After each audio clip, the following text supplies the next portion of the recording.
Sportsnet, part of the NBC Sports Group. Last night, baseball's most feared lineup came to town and was shut down by the A's' hottest pitcher. Jared Parker pitched the best game of his young career, allowing 1 hit through 8 innings, and the Green and Gold Bats woke up to pound the Rangers for a season-high 12 runs. Tonight, Travis Blackley will take the ball. The crafty lefty is coming off a strong first start in Minnesota, and he will look to duplicate it against the defending American League champs. It's Game 2, Rangers and A's, coming up next.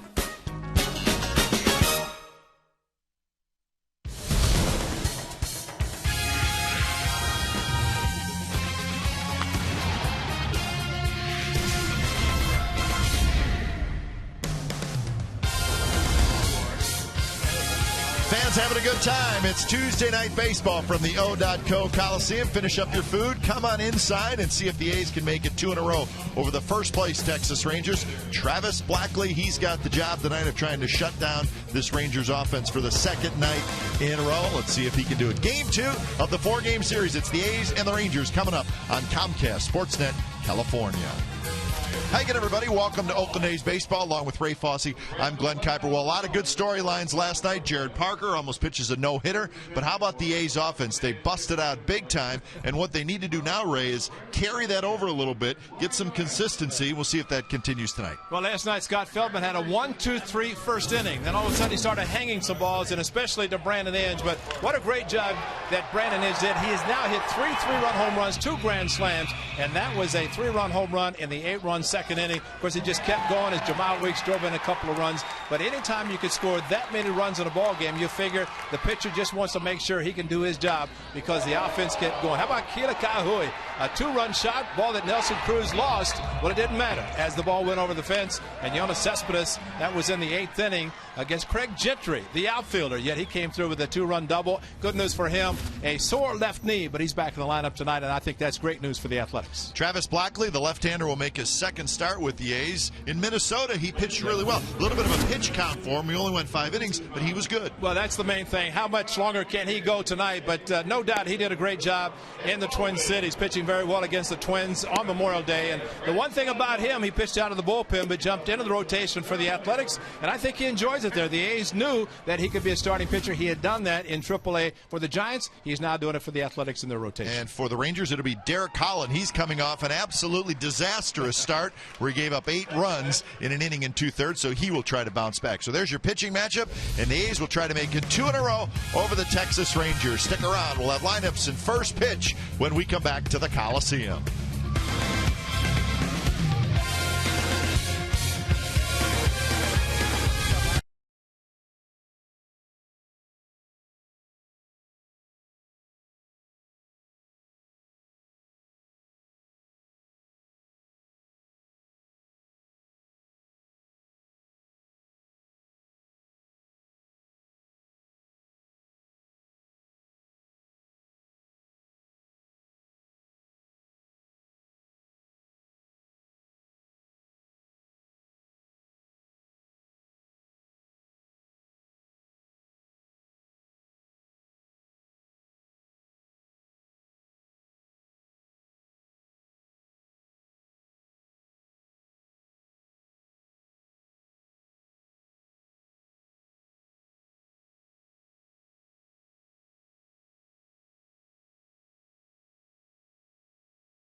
Sportsnet California is brought to you by AT&T, the nation's largest 4G network. AT&T, rethink possible. And by Toyota. Check out the great deals at your local Toyota dealer today. Yoenis Cespedes and the Athletics will try to make it 2 in a row over the Texas Rangers. Can they come close to scoring 12 runs? We'll just take a W. That's all we're worried about. Game time weather brought to you by the Santa Cruz Beach Boardwalk. Get to the beach. The admission-free boardwalk is now open daily. 62 degrees. Gusty again, 22 miles per hour. So another breezy night at the ballpark, but a nice night. And the A's have taken the field. Travis Blackley in the midst of his warm-up tosses. And both teams wearing the alternate jersey tops. And here is the starting lineup for the Texas Rangers tonight. Kinsler, Andrus, Hamilton, Beltre, Young, Cruz, Napoli at first tonight. Torrealba does the catching. And the pitcher, Greg Gentry. Oh, no, he's in center field. There. Well, the A's skipper likes the alternate gold jerseys, so if the A's can put a nice win streak together, they continue to wear them. Travis Blackley, his second start, as we detailed, pitched very well against the Minnesota Twins in 5 innings, as the pitch count, which turned out to be 71 for the left-hander, was enough for him during the 5 innings, so he makes his second tonight against the Rangers. Defense for the A's, it looks like this. Cowgill in left, Cespedes in center, Reddick in right, Inge, Rosales, Weeks, and Kaihue around the infield with Kurt Suzuki doing the catching. So Adam Rosales gets a start at shortstop tonight. Well, he's going to pitch out of the stretch again. Too bad Yu Darvish isn't pitching for the Rangers tonight. You'd have 2 starting pitchers making their first pitch of the game out of the stretch. Very unusual, but in the case of Blackley, he'd been in the bullpen. Whatever works. Don't change a thing. So Blackley's first pitch and first strike. There's Yu Darvish. He will pitch in this series, and it'll be on Thursday. I wonder if he is saying, that's strange. Why is a starting pitcher pitching out of the stretch? Kinsler, check swing, foul ball. Kinsler was the DH last night. Back playing second base tonight. 274 with 6 homers, 24 runs batted in. 0 for 4 last night, struggling as of late. Just 5 hits in his last 29 at bats. But if you were a leadoff hitter, this would be a fun lineup to be a leadoff hitter for. And Kinsler really has plenty of power to hit in the middle of the lineup. One of the heroes from last night, Jared Parker, took the no-hitter into the 8th inning. He was terrific. Good interview after the game. Enjoyed talking to him. And he's been doing interviews all day as a result of his performance last night. And of course, he will go against his former team on Saturday, his next start. And we're told it might be Trevor Cahill. That's what that's what it says. Interesting. So 2-2 the count to Kinsler with Elvis Andrus on deck, and then it'll be Hamilton just underway from the Coliseum. Well, the first 2 pitches were great. The second 2 bounced about a foot in front of the plate. So we'll see what the 5th pitch is like. Yep. And it is a good one, and that's a swing and a miss. So Blackley strikes out the first hitter he faces. Jared Parker, as we mentioned, getting 8 runs in the second inning. You think, boy, just trying to hurry up and get through 5 to qualify for a win. But he was outstanding. Those, some of the great changeups.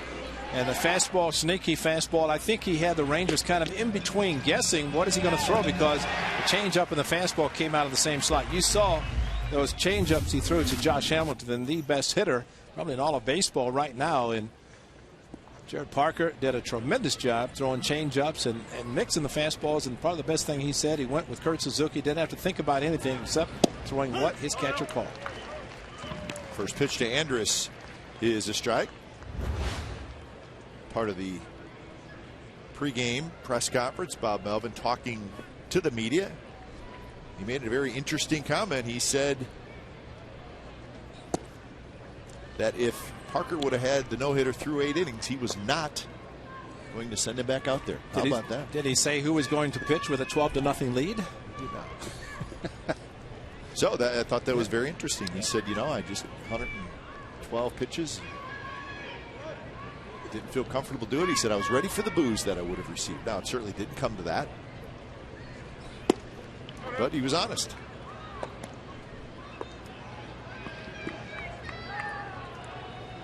Well, of course, he's coming off shoulder surgery, and you have to really be careful with him. He is a great future for the Athletics as a starting pitcher. And remember, he did not start with the club.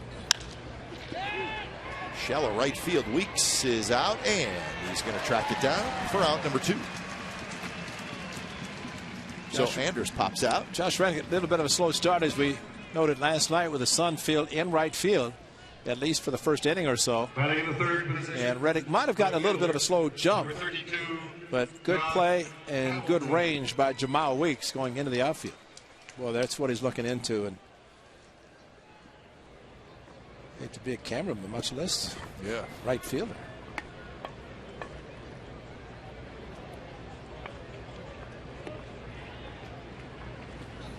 First pitch to Hamilton is low.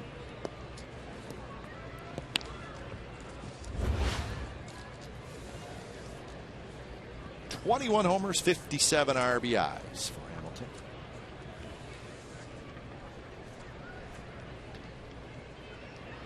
Those two numbers lead not only the American League, but the Major League. Swing and a miss. Hamilton 0 for 3 with a walk and a couple of strikeouts last night.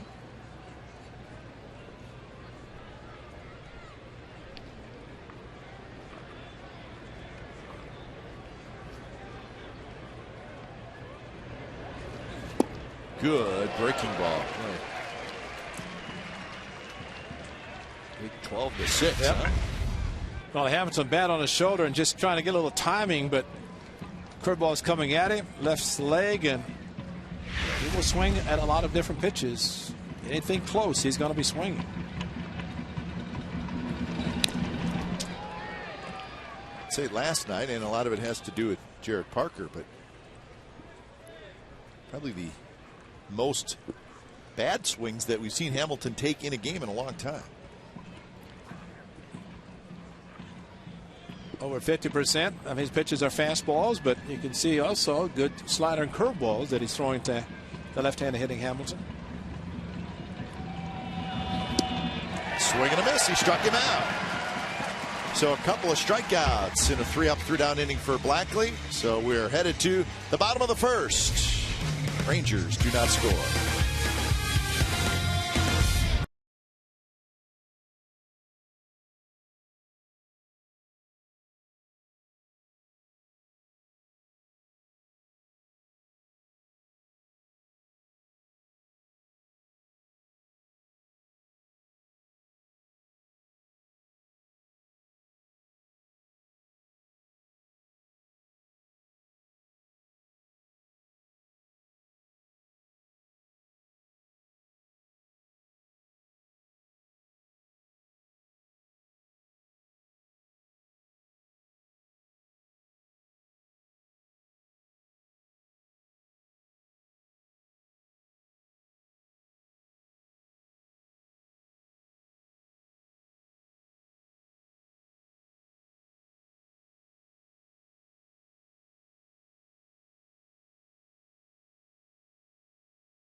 The Athletics lineup here in the bottom of the first. Weeks, Cowgill, Reddick, Cespedes, Inge, Gomes, Kaihue, Suzuki, and Rosales.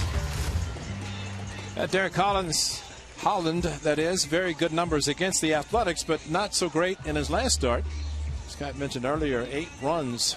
Of course, that was back-to-back innings that the Mariners scored 8 runs against the Rangers. The A's 8 runs last night in the second. Can they do it again against Derek Holland? He's too good of a pitcher, though. Fastballs, 2 and 4 seam fastball, and he'll throw the low 90s with the heater.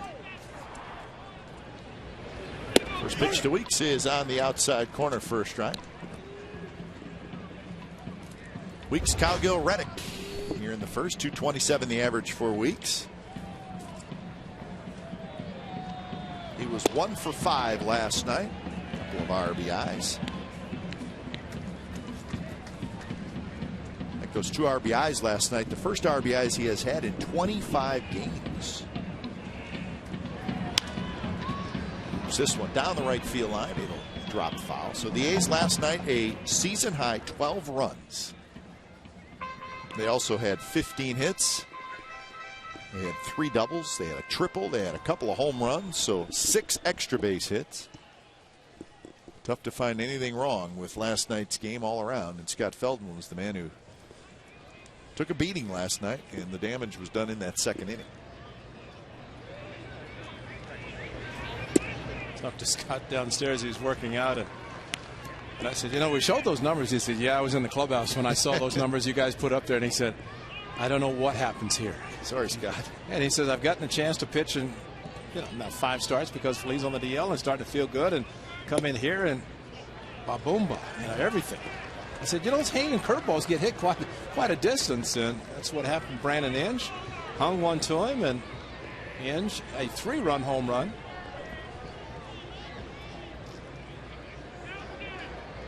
3-2 to Weeks. Holland kicks, and the lefty delivers, and that one's hit towards center field.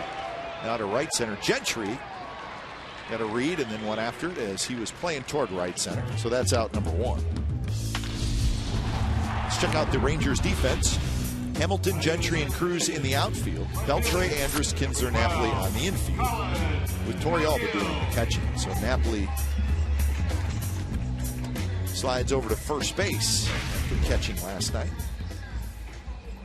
Well, and Hamilton over to left field. Gentry, and there's the speed in center field of Craig Gentry. Pitcher in the 9th inning last night, center field tonight.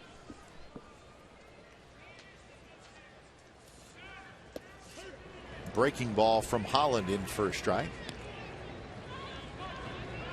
Cowgill, 258. He's a hot hitter right now. He's got a 7-game hitting streak going.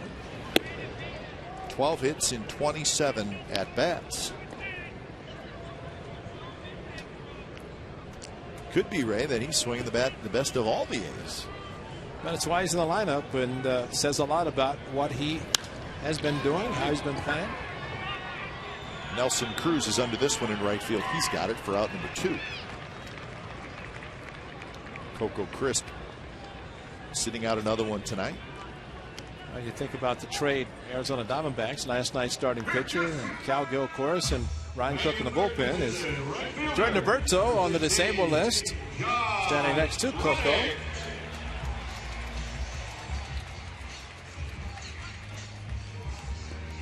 Another former Diamondback, Jordan Alberto. That's right. Brad Ziegler. So 2 outs for Reddick. Digs in, hitting 271. 14 home runs in 29 RBIs. 14 home runs, tied for 6th best in the American League.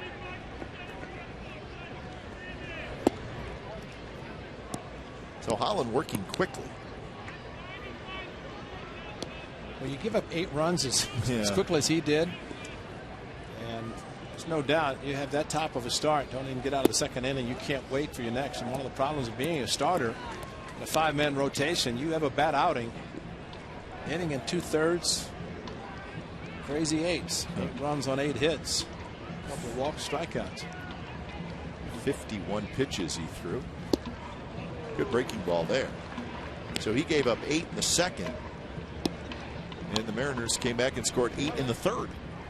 And the final score in that game, 21-8. Was the final. Reddick into center field, and that's a base hit. First hit of the game belongs to Reddick. A little bit of a shift, and you know, again, when you have a hitter with 2-2 count, fastball outside, and I guess the Rangers thought he would pull that pitch as second baseman Ian Kinsler playing him as a severe shift to pull, and the ball really kind of in a direction, if playing his normal position, might have been able to backhand it. But good hitting by Josh Reddick on a 2-2 fastball. So Reddick aboard for Yoenis Cespedes.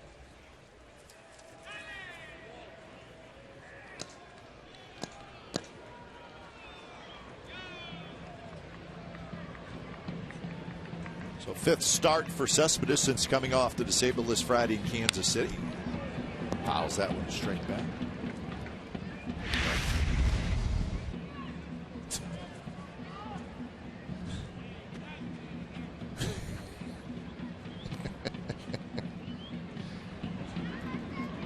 Hey, these things don't just happen on their own. You got to work on them. So they got a little work to do yet. Maybe by the weekend they'll have it ready to go in Arizona. Well, the question is, when do they shake that way? I mean, is it after a home run, after a stolen base, or a victory, or it's before the game? What are you shaking for then, right? Congratulations on being in the lineup or something. On being ready to roll. Gentry on the move. He's got it, and the side is retired. A hit and a runner left. We're through one from the Coliseum. No score.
And get your very own A's Chia Pet Cocoa Crisp. There he is, folks. There it is. See Coco Steele at the ballpark, then watch him sprout on your windowsill. 10,000 fans will get to do that. Now take home this unique replica item courtesy of Chevron Extra Mile. For more information and tickets, go to oaklandathletics.com/Coco. So that was that down on the box. That's that little Cocoa Chia Pet. Uh-huh. Is that it? Yeah. So it's going to sprout. Big time. Just give it water.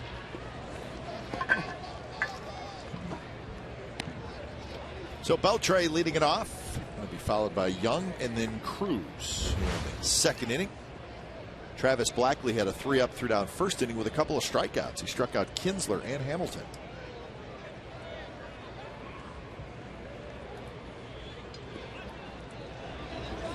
The road this year to Oakland for Blackley started in AAA Fresno with the Giants. And then he was called up by the Giants on May 1st. He pitched in pitched 4 times in relief for the Giants, and then was claimed off waivers by the A's on the 15th of May. And this is his second start.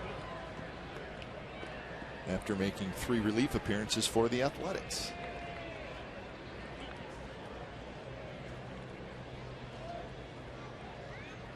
So he's trying to stick around from Australia. 29 years old.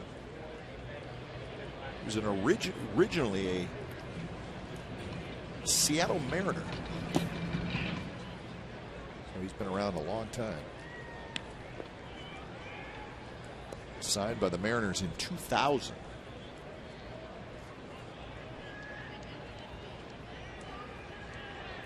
I'll give him credit because when he was acquired by the Athletics, they thought it'd be short term, but pitched well in the bullpen. Now making his second start of the rotation. And a 2-2 pitch is a fastball, swing and a miss. 3rd strikeout for Blackley. Raise the eye level a little bit on the power for Adrian Beltre, and he's a good low ball hitter, and that time no contact on the pitch that was up a little bit. Yeah, a little bit late on the swing.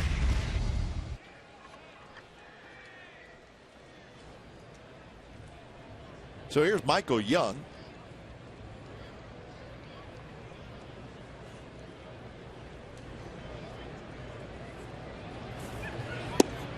Young, of course, had the hit last night that broke up the no-hitter, leading off the 8th inning.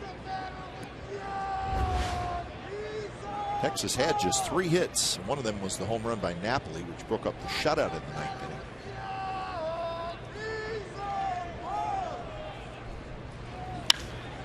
Shoots this one toward right field. Reddick is there. He's got it. Out number 2. And that'll bring up Nelson Cruz. There's no doubt. Down through the batting order for Team seeing the guy for the first time. Nelson Cruz. And you'd like to see the advantage a little bit to pitcher, and I think what Jared Parker did last night so effectively, and again following his catcher as they went through this tough lineup, 2nd, 3rd, 4th time, did not stay in the same pattern. And when you have the quality pitches that Jared Parker showed last night, especially the changeup and the sneaky fastball, it's very impressive, and he can change and not develop any sort of a pattern.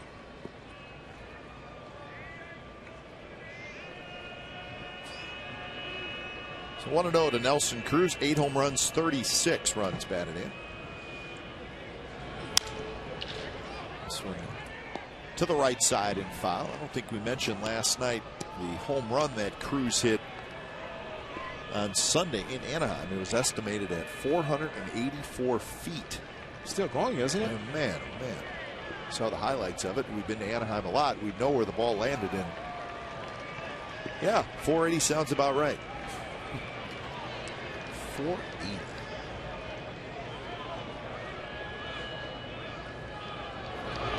Came on a 3-0 pitch, too, so he was looking for it. Well, this is what we look at. If it's a fastball. Oh. Watch the flag post. Past the flag post. In deep left center.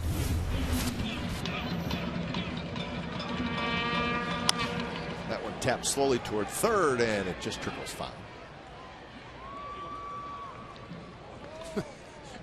Brandon.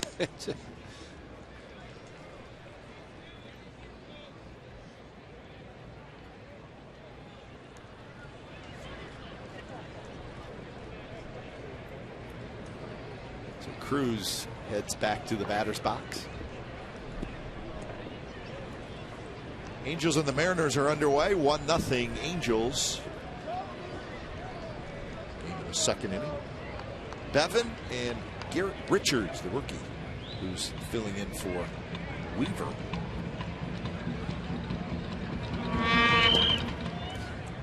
Last night the Mariners won 8-6, despite Mike Trout going 4 for 4.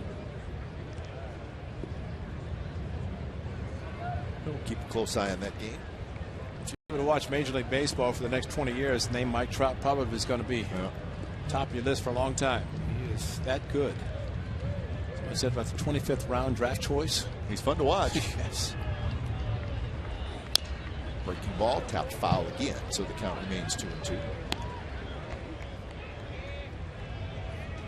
Nice curveball thrown by Blackley, and the first one for the strike froze Nelson Cruz, but Now he's starting to make a little contact, and that's where you're going to throw the same type of breaking ball, maybe the hard slider down on the end to where he does not have a chance to make an adjustment. Another 2-2. And the fastball runs inside. So a full count to Cruz. Napoli waiting in the on-deck circle.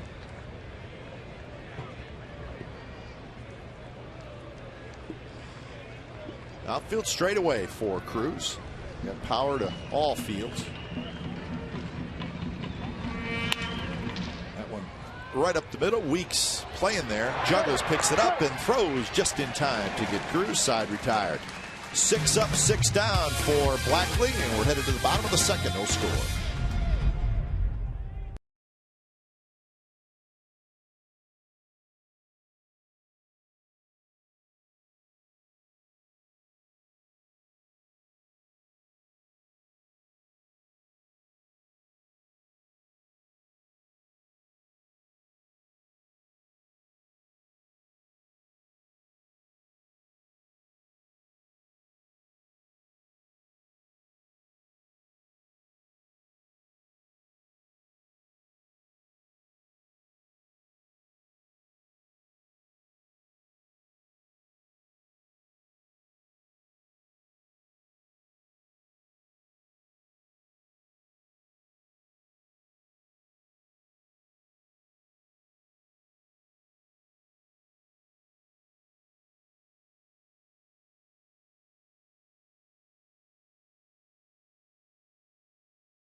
Racing in Sonoma, the Toyota Sabar 350 returns to Sonoma Valley Road Course June 22nd through the 24th. Tickets at 0 race.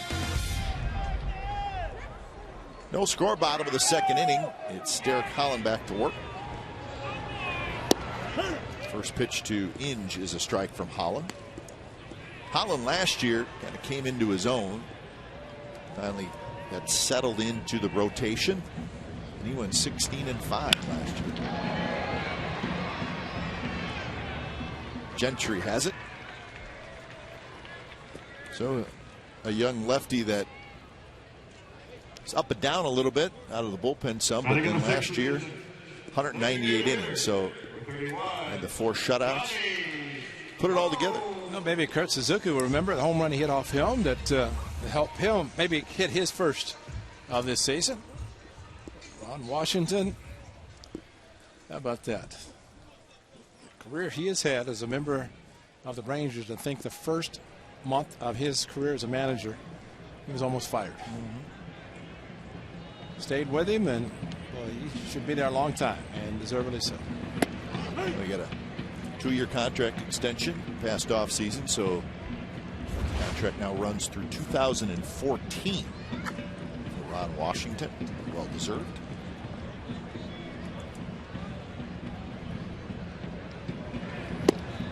The great thing about Ron Washington, he knows, sure, he's a manager, but he's a great teacher of the game of baseball. We saw him for 11 seasons as third base coach, infield coach, and when you can teach the way he can teach, and especially to help a third baseman become a 6-time Gold Glover, and a guy who never wanted a ball hit to him and then couldn't wait to have it hit to him, and Eric Chavez, says a lot about the ability that Ron Washington has to be a good teacher. See, Johnny Oates was the manager of those teams in the late 1990s who were very good. They went to the postseason in 96, 98, and 99. Always ran into the Yankees and didn't beat them. Never once did they.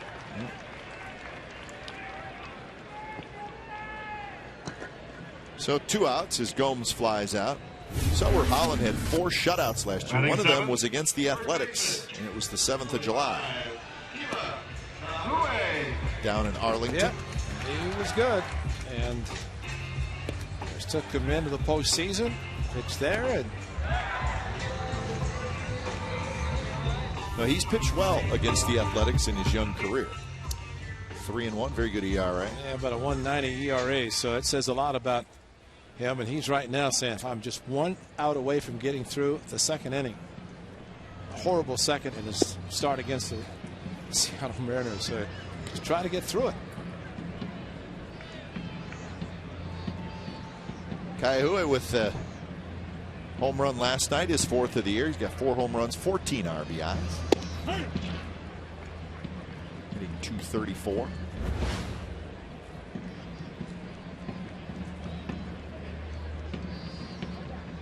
A couple of hits last night.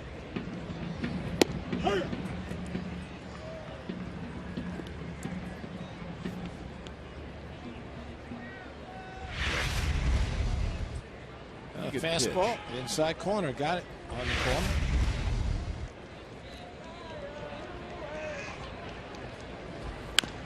Another fastball in on the hands. Twilight last night, and Kaihui, fly ball. Nelson Cruz said, I got it all the way, and then oops, lost it, and then it went over the fence. Swing by Kaihui, his 4th. A's first baseman. Takes that fastball that's high. Derek Barton hit a 3-run home run yesterday. I think I heard somebody say that. There's your umpires. Paul Emmel is calling balls and strikes. Yeah, it was today. That's right. Not yesterday. Today. They played a day game. 2-2 pitch broken back toward third. Beltran has it. As he was shifted over toward the shortstop spot. Throws out Kaihui, and that's a 3-up, 3-down inning for Holland. No score after 2.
At 5:05 in the Eastside Club, players, coaches, celebrities, and radio and TV personalities will be serving mud root beer floats and orange crush floats for $2 each. Proceeds benefit the Juvenile Diabetes Research Foundation. Admission is free with a game ticket to that. Mud Root Beer Float Day is presented by Pepsi. Ice cream is donated by Dryers. And for more information and tickets, go to oaklandathletics.com/rootbeer. You've had an orange crush. Yeah, float. it's good. I like those. They had those at the golf tournament. Yeah. That's right. Change of pace. It's good. Yeah. Napoli, Torrealba, and Gentry, the bottom 3, as Travis Blackley has retired 6 in a row to start the game. Napoli's home run last night was his 10th of the year. Came in the 9th inning. 10 home runs, 28 runs batted in for Napoli.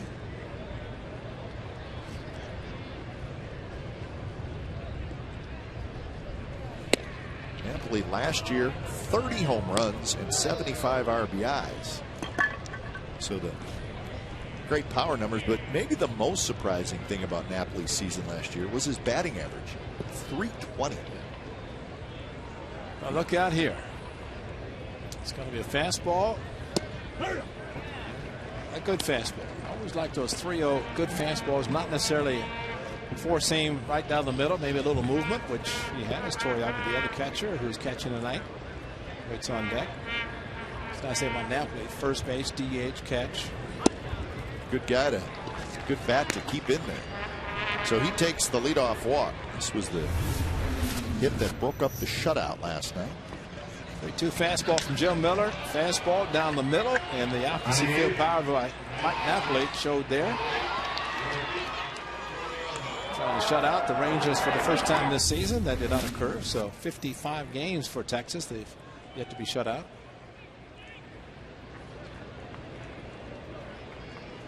Because of that man right there on the left, Jared Parker. So here's Torrealba, 8th place hitter. Torrealba, the backup catcher for the Rangers, but he gets a fair amount of playing time. Second season in Texas.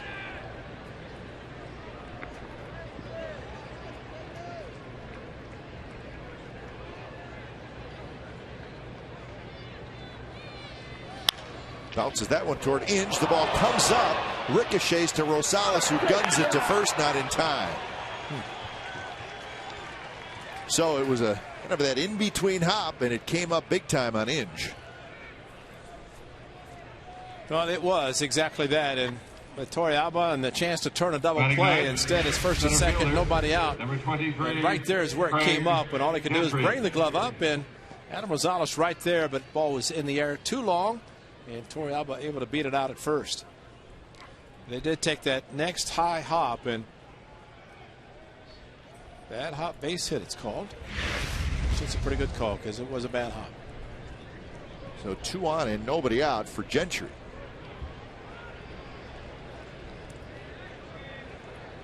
If he bunts, look out, as we saw in Texas. And he does. And Inge has it. Flips on the run, and they get Gentry. It's a successful sacrifice. So second and third, and 1 out for the top of the order in Kinsler.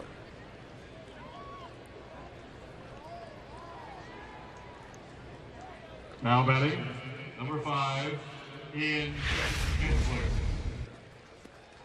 Well, that's textbook, and nice play by Brandon Inge, but Jeffrey did exactly what you want to do. Force the third baseman to make the play. Infield will play back. Blackley struck out Kinsler in his first at bat. Ideally, it's what he'd like to do now.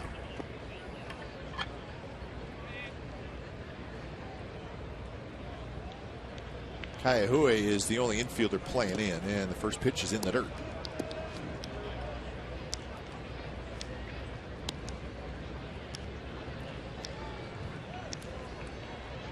Well, the Rangers trying to get on the board. They didn't do it till the 9th inning in yesterday's game last night.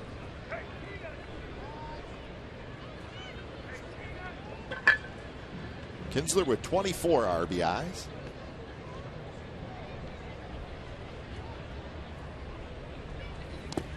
Another block by Suzuki, so it's 2-0. Elvis Andrus will be next. But Kurt Suzuki a lot of times did not have to do a lot of work in blocking balls in the dirt because he gets it during the game. And back-to-back pitches. You saw the first inning, some pitches thrown by Blackman way out in front of home plate. But it's the fingernails that allows him to block so well. That's right. What are they called? I don't remember. Clear view. Smart side. Smart side.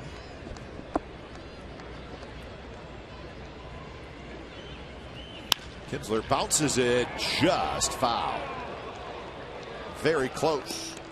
Gary Darling made the call.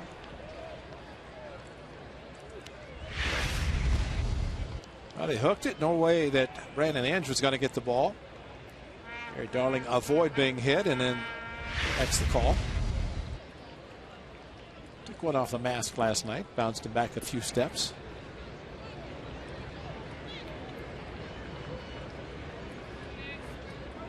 So Blackley, check of the runners, 2-1 to Kinsler.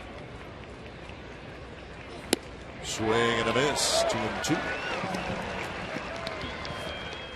Whether intentional or not, good pitch because it was inside, pulled it, then outside with a location and opened up.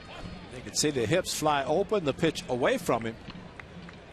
But even with that late of a swing, that creates a lot of opposite field power for him.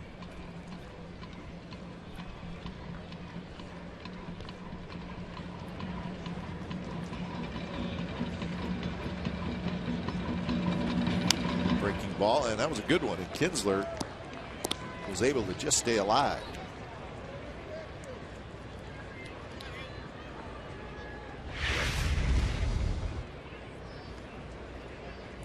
The foot down, no stride, and just barely making contact, but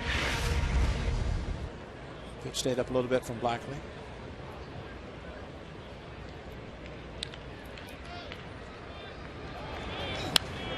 Another foul ball, so Kinsler battling Blackley. RBI's out there for Kinsler. He's got just 5 hits in his last 30 at bats. A handful of the Rangers struggling some right now offensively. Maybe that's one of the reasons why they've actually lost 5 out of their last 6.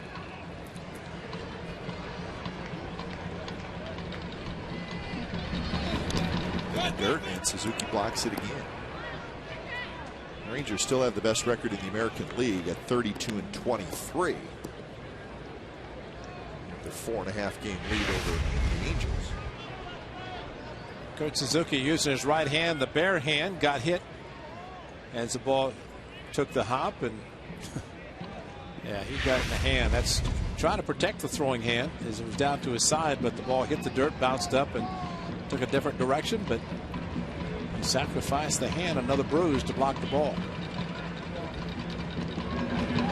3-2 is lying, and that's fair.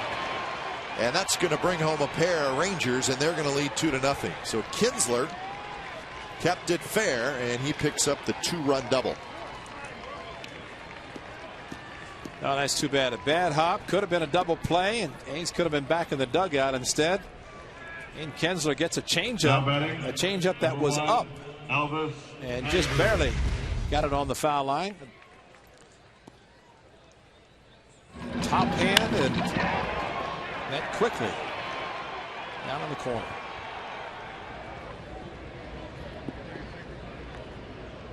So Kinsler gets RBIs 25 and 26. And here's Andrews, still just 1 out here in the 3rd.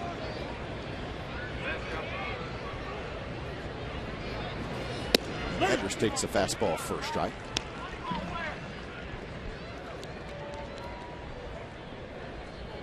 Andrews popped out to Weeks in short right field his first at bat.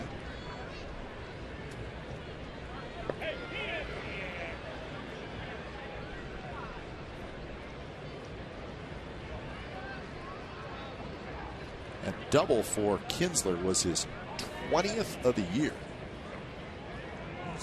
Rangers, they hit a lot of home runs. They hit a lot of doubles as well.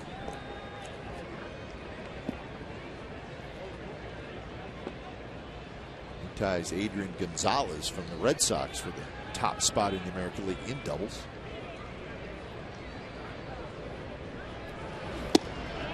Andrews went around, I believe. Yes, he did.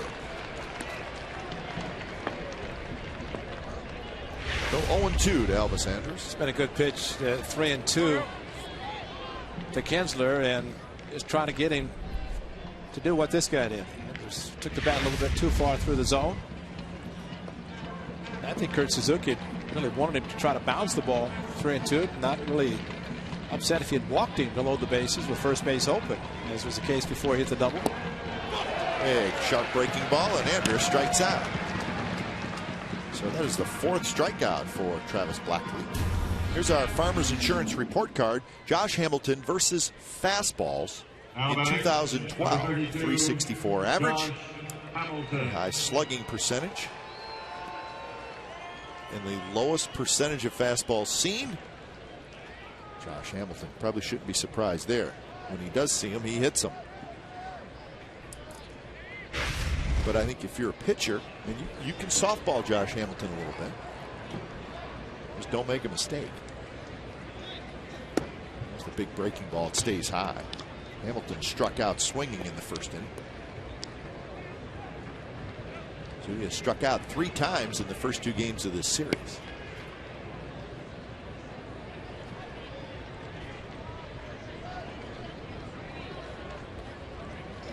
Swing and a miss. He chases there. And he was geared fastball, and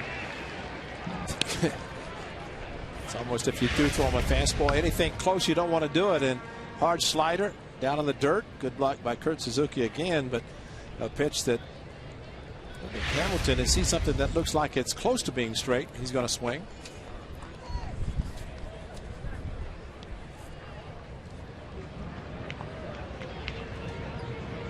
One pitch, and that one's drilled toward left center field, and that was a breaking ball that just hung up there. Kinsler's going to trot home to score. Hamilton with an RBI double, and it's 3-0 Texas. So if you look at the difference between the breaking ball he swung and missed at, and then that one he hit, significant. Up in the zone, and as aggressive as he is, the pitches that he struck out on the first at bat were down. This one stayed up, and it sliced into left center. No chance for Cespedes to get to the ball. And when you're a good hitting club and you take advantage of little things, and that's what the Rangers have done in this inning. Because this part of the batting order should never have come up if the old bat hop. So the A's, after scoring big in the early part of the game last night, going to have to do it again tonight. Down 3 runs in the 3rd inning. Beltre shoots one, and now there's going to be a foot race to first base, and Beltre beat it. It was trouble right from the get-go, and Kayahui really ranged way too far to his right, and he had no chance to get back. So that's a mistake defensively by the A's. Well, it's just a question. If Kayahui knew where Weeks was, he was way over towards second base, and maybe that's why he ranged as far as he did. But well, the A's are fortunate. Beltre barely beating it. If he did, yeah, foot barely got down before Blackley got there. But the problem, and I tell you, the A's handled it well. Weeks made a very good throw to Blackley. Well, that was, oh, I don't know. Beltre came up a little short with his foot, just scooting towards the bag in front of it. He tried to hit and I think that's what helped him get in safely, by hitting the bag where he did. But if Weeks makes any kind of a throw offline, run's going to score from second. So Michael Young steps in, goes as a hit. So 4 hits and a walk in this inning by Texas. And Young drives into left field. Cowgill on the move, and Cowgill is going to make the catch. Side retired, damage done. 3 runs by the Rangers. It's 3-0 as we head to the bottom of the 3rd.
College students the chance to earn 2 free tickets to an A's game with the A's Science of the Game program. For more information, click on community at oaklandathletics.com.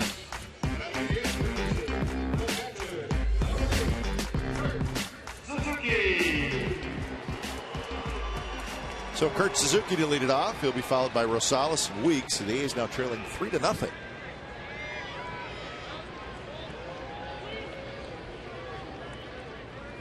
Derek Holland with a few runs to work with. Holland pumps a fastball in their first strike. Suzuki hitting .207 with no homers, 15 RBIs.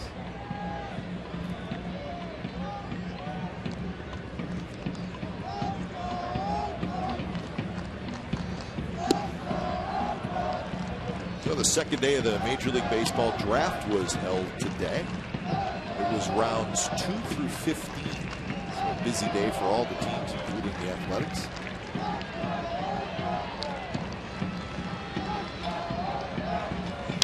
Suzuki rolls one foul. A lot of happy amateur baseball players across the country, and I think it's a great time of the year. Always a great time, but you can always look at all the players drafted. Where are they going to go? Who are they going to displace? Because there's only so many spots. And that's why the turnover every year of players, and especially those who are drafted and trying to make it into the major leagues.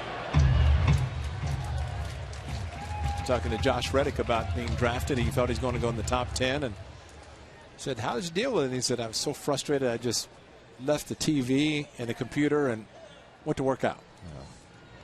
Well, the baseball draft is much more of a crapshoot than the NFL and the NBA.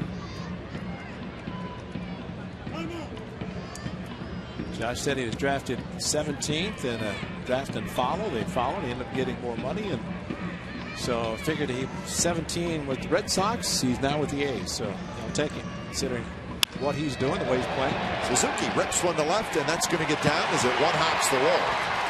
Hamilton picks it up. Suzuki to second with a leadoff double.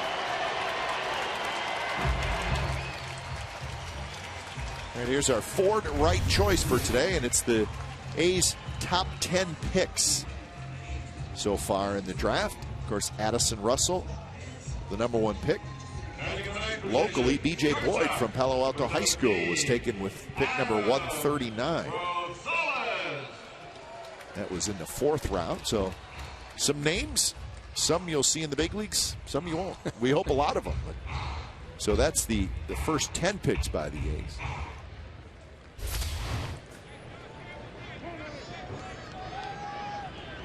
So the breakdown today of the 15 total players taken, and the 3 taken yesterday. Rosales to right field. Cruz coming in, and he's going to get there. So Rosales, good at bat, comes up short. The A's have taken 9 pitchers, 1 catcher, 6 infielders, and 2 outfielders. And their first 2 picks were high school shortstops. Now batting, second baseman, number 19. So good luck to all those youngsters who will head off to the minor leagues. I always think about the position players, probably more so position players than pitchers, because there seem to be a lot of pitchers drafted, but you think of certain type of position players drafted, and then you look at the guy at the major league, what is he thinking? I remember walking in the clubhouse in Cleveland, the catcher was not too receptive to he didn't like shaking my hand. But, you know, it does happen, and feel a little bit threatened, but I think if they're good enough, which they were in Cleveland, they were there quite a while anyway. Not your fault. Nope. Just happy to be there. Yeah. Had great cheeseburgers up in the old press box area. Worked out, sat down upstairs, had some cheeseburgers. Loved life for 3 days. Then you got to work. What was your first stop? Reading, Pennsylvania. Reading, Pennsylvania. You didn't have to go too far then, right? Kinsler right behind second base. He was playing there, and Weeks is retired. Didn't have to go too far, but I realized as a youngster out of high school, facing guys who were 10, 12 years older than me, and they threw pitches I'd never dreamed about seeing. Now batting, left fielder. You know, the old saying about called home, said they're throwing those curveballs. I'll be home soon because I can't hit them, and that's pretty much what happens. Fortunately, I broke my finger and got the heck out of there.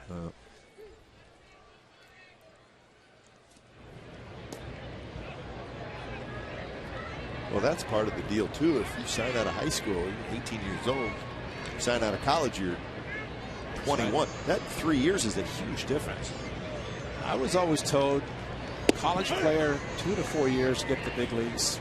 High school 4 to 6. They give you more time because you're going through the system. And I know originally club's thinking was if they can get a player young out of high school, then they can develop him through the system. Depends on the college. There's great college programs across the country that players can go, and it's like minor league baseball. Some players that may not be drafted as high as they had hoped go to college for an extra 3 years and come out higher. 0-2 pitch to Cowgill is inside, but for those high school kids, I mean, part of it is just being away from home. Oh, yes. That's a huge part. I mean, that's not necessarily the case with the college kids. Well, that's right. That's why players talk about the college where they enjoy the college because it does give them a chance to get away on their own, but not at the professional level. At least you have, I guess, the dorms and the college programs that they kind of take care of you, and you're on your own in the pros. 2-2 to Colin Cowgill, trying to knock in Suzuki from third, which is outside. Remember, my first year in the minor leagues, I was really a nobody. Team's second round draft pick that year was a high school kid, and he was a good player. He was miserable. I mean, he called home in the morning, in the afternoon, and after the game every single day. I felt bad for him. He was miserable. That's before cell phone. He'd sit on that payphone, popping quarters in, and you just looked at him and you felt bad for him. He just wanted to go home. Cowgill with the walk. Runners in scoring position. Opposition hitting .409. That's not good. And that's the skipper. That's Ron Washington. And you know what he might be saying? Why are you throwing a guy a 3-2 curveball when you've got 2 outs? You're throwing a good fastball. And I don't know that that's what he's saying, but I was a little surprised that Colin Cowgill, sitting fastball, and he threw a curveball up in his eyes, not even close enough for him to swing at. He's got a good fastball. 93, 94 miles an hour from a left-hander. But when the pitching coach doesn't go and the manager does, that's more of a right act, read the right act, instead of, hey, come on now, come and get him. That's what Mike Maddock might say, but not Ron Washington, the manager. So Reddick steps in. And the first pitch is the fastball, and it drops a little bit low. Reddick had a base hit up the middle in the first inning. He'll take that right now. 2 for 5 in the series. Suzuki led off the inning with a double. He's at third.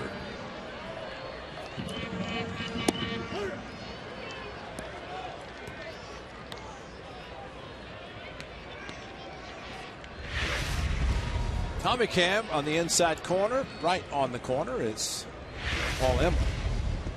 Looking right over the right shoulder of Toy Alba. Back in there. Sometimes left-handers have a hard time throwing a fastball into a left-hand hitter, but it looks like Holland has the ability to do that.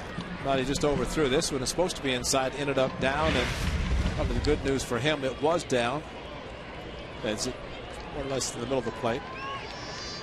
Shift a little bit more drastic for Reddick in this at bat.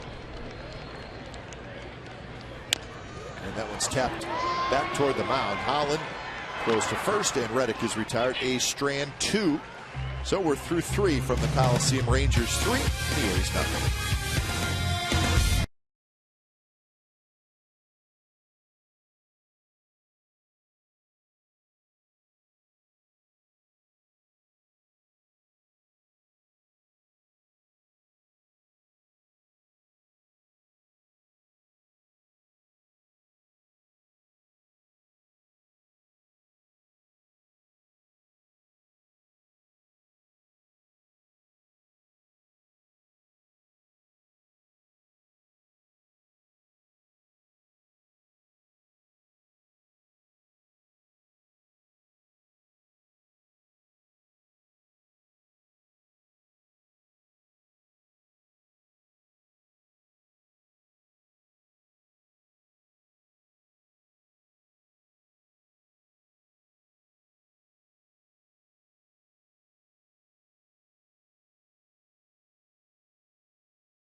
On July 1st of 2004, Travis Blackley won his Major League debut versus the Rangers, pitching for the Mariners.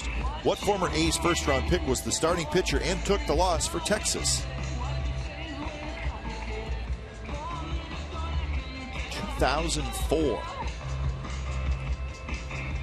Tonight, Blackley is trailing 3-0 to the Texas Rangers. What did his line look like in his Major League debut? 4 runs in 5 2/3, so not great, but he got a W.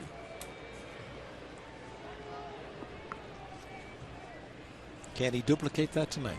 Give up one more and win. So this is just the 10th career Major League start for Travis Blackley. First pitch to Cruz is a bit low. Cruz, Napoli, and Torrealba here in the 4th inning.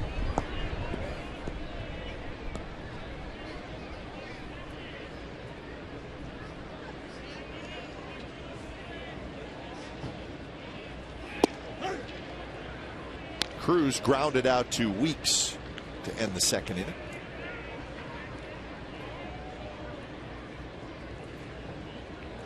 Nelson Cruz hitting in the 6th spot, even though he's got 36 RBI.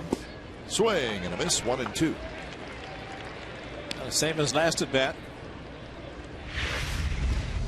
Hard curveball, and boy, you can just see how Nelson Cruz could put a lot into a swing. He has an exaggerated open stance, and then as the pitch is coming, he closes up and attacks everything.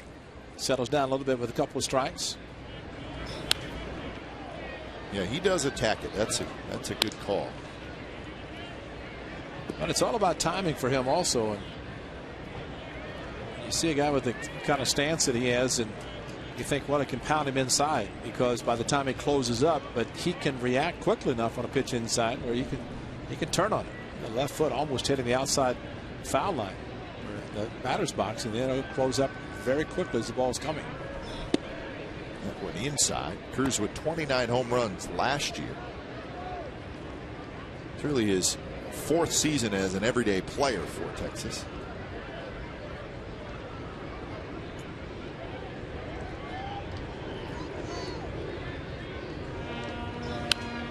Another big swing, fouled it back. Last 4 seasons. In the games played, he has been banged up a little bit, but home run numbers, no question.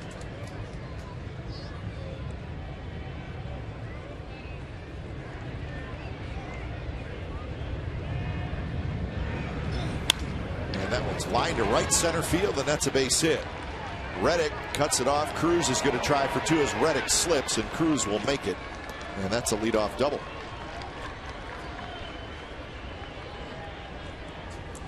So hit number 5 for Texas. Well, the inside out swing on a breaking ball, and yeah, he drove it. He transferred the left foot, and Josh Reddick just feet came out from under him. He was ready to make the throw. He knew Nelson Cruz was going to be going for the double, and just lost his footing.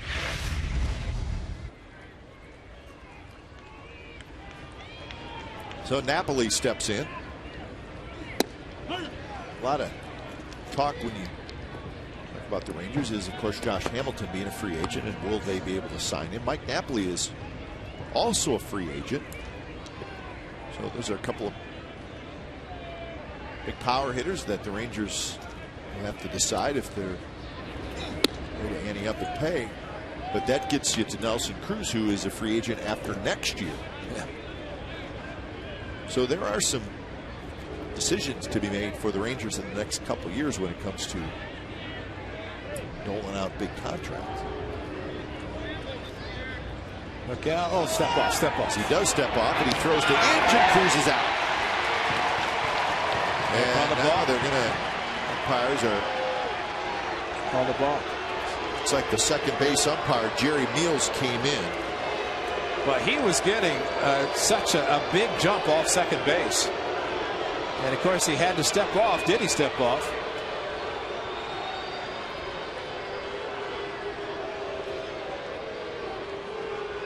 So you have to step off when a guy takes off to third base.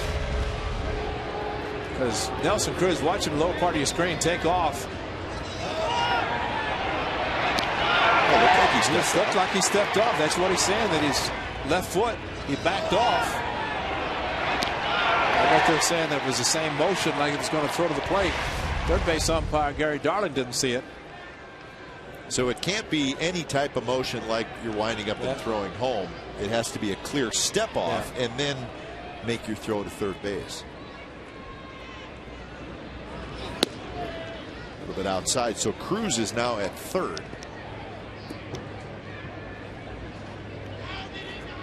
So the balk. The balk. Gets Cruz to third. So that's too bad. You had an out. 2-1 to Napoli. And now 3-1. Yeah, he tried when he heard what was going on. He tried. Watch the left foot, his back foot, as he takes off. And that's, even though he moved, he said he has indicated that he took his foot off, but it was all that same motion. It probably looked a little bit strange to the umpires, but as fast as he did it. But you just knew, as we were able to see here, that Cruz was getting off the bag so far. Well, yeah, he was halfway by the time Blackley realized it.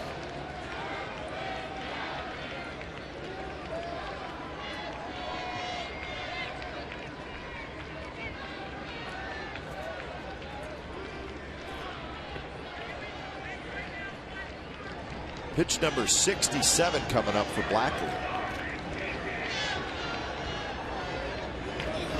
And it's inside, so it's a walk. So first and third, nobody out for Torrealba.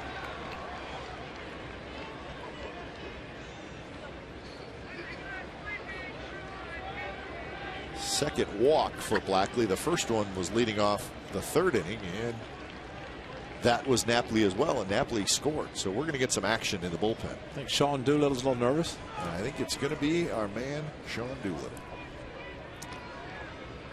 Yep. Wearing number 62. Heck, I'm nervous for him. I got butterfly. Well, it's a great story.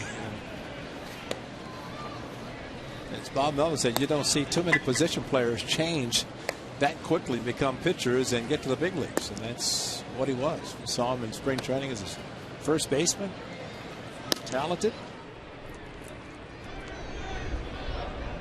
Well, you get the feeling at some point in this game he's going to probably get in there.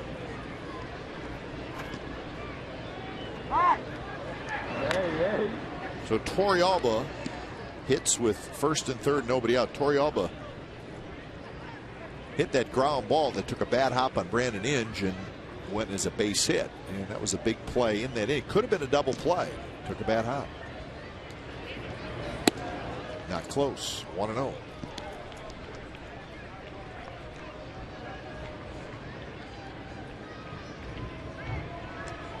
Blackley retired the first 6 in this game. Ran into all kinds of trouble in the third. He's in trouble here in the fourth. Changeup stays outside. So 2-0 the count.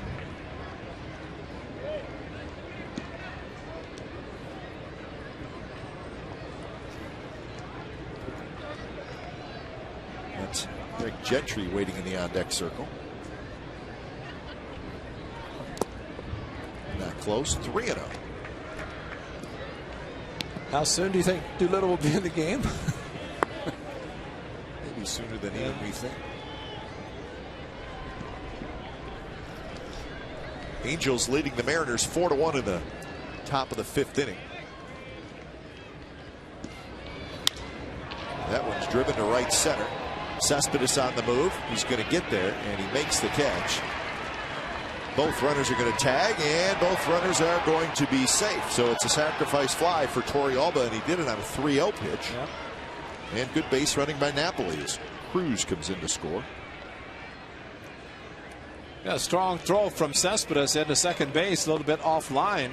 Now batting, Number 23. Well, when you're struggling throwing strikes, first 3 out of the strike zone, then he walked Napoli in front of him, and then not surprised seeing Torbiabo get in the green light. So Gentry steps in.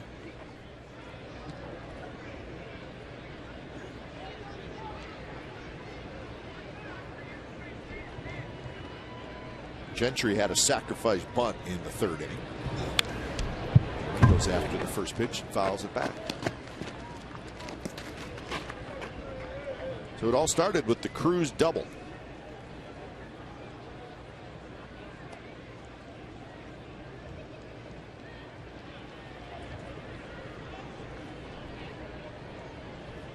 Gentry last night pitched 1 inning. Gave up a couple of runs. I was thinking last night, I wonder if he was nervous taking the mound. He had everything to gain, nothing to lose. That's very true. You know, the most important thing, I think, once he got a runner on base, that he didn't balk. Keep it simple. That's one of the things you're concerned. You in the stretch position, make sure you stop, follow through it, hope the ball's not hit back up the middle at you. See Jose Canseco's name on that list of position players by the Rangers that have pitched. Didn't that blow out his arm? Yes, blow out his his right elbow. Throwing knuckleballs.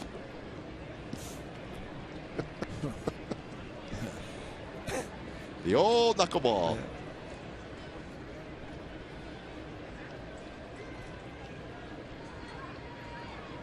Yeah. 1-2 to Gentry. Big breaking ball is rolled foul. Is that Kevin Kennedy, the manager, who put him in on? Well, you see guys on the sidelines that playing catch and throwing knuckleball. I can pitch. Just give me a chance. He set back many of the position players pitching for many years. And Canseco did when he injured his elbow.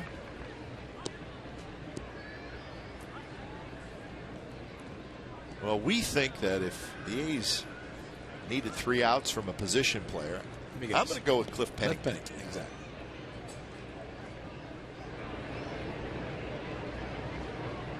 Two pitch is inside, and the reason I say it, and I don't know if you'll agree with me, he's got a great arm, right? So he'd have a good fastball, but he's got a terrific knuckleball.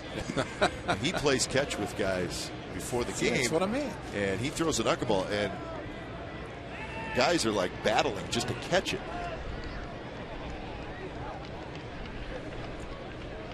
So he'd be a legitimate 2-pitch guy.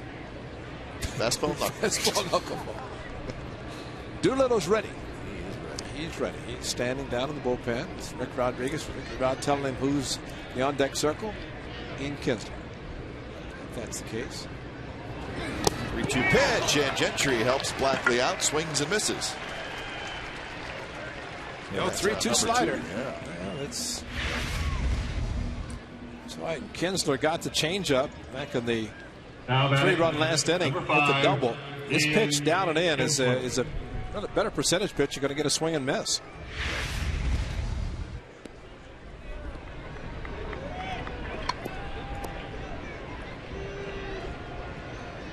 Well, the last 49 pitches for him the last 2 innings. That's after a 14-pitch first inning.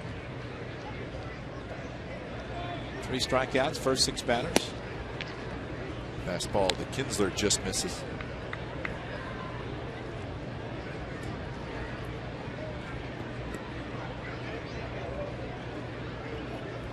Kinsler with that 2-run double in the 3rd. Hit it right down the left field line. Landed just fair.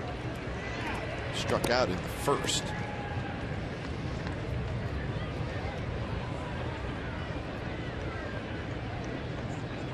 Kinsler will not be leaving the Texas Rangers by free agency. He signed an extension earlier this year. 5 years, $75 million.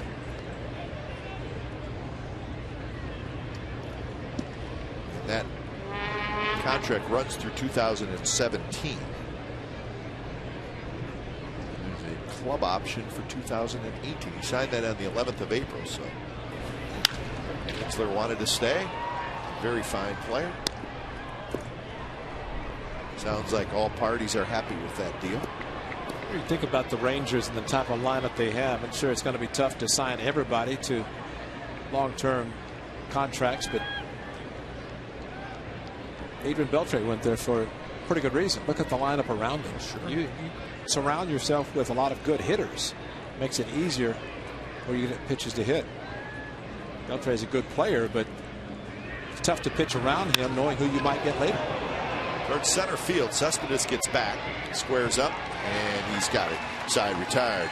A run for the Rangers. We go to the bottom of the 4th inning. 4-0 Texas.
We thought his outfit was absolutely terrific.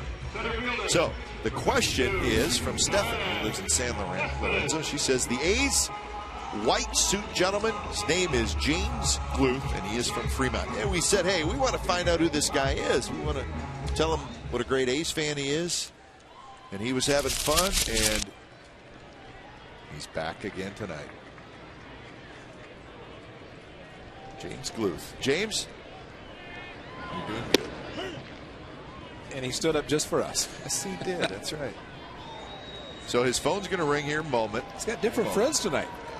Well, he's going to have a lot of friends after last night and tonight. James Gluth from Fremont. Good, solid A's fan.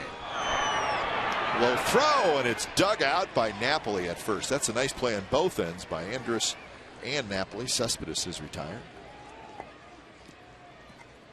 So one out here in the bottom of the 4th inning. Cespedes runs fast. Andrus nose in into the ground, but he really bounces far enough out in front of Mike Napoli, probably unintentionally, but because he's got a strong arm, he knew he had to throw it fast, get it over there quickly, and Napoli made a very good play. Just like Kevin Fennell when Kevin was all the way down in the left field line. Remember all the attention he got? Yeah, he got a lot of attention.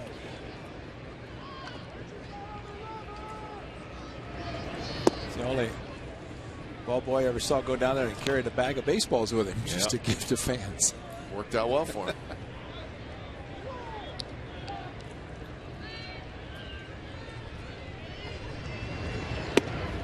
Inge takes a bit high. 2-0. Inge hit a fly ball to center field in the 2nd inning.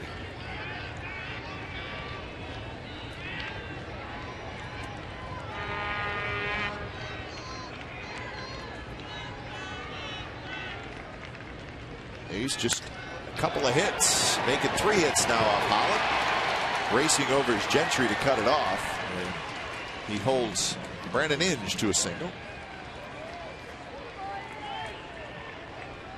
And good solid swing by Brandon Inge. The 3-run home run RBI single in the second inning. That ball, he got a chance to extend his arms.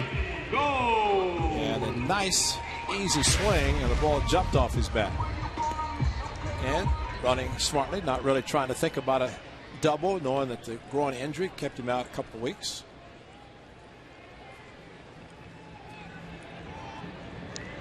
He's trying to do something tonight that the Rangers couldn't do early, and that's to try to get on the board after the A's had scored. Rangers couldn't do it thanks to the pitching of Jared Parker. Tonight the A's down 4, trying to get on the board. First pitch to Gomes is a bit high. Gomes hit a fly ball to right field, his first at bat.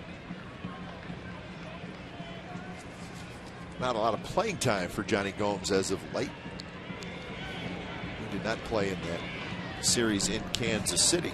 He did play last night briefly in left field. Trying to get his swing going. He's got just 5 hits in his last 35 at bats.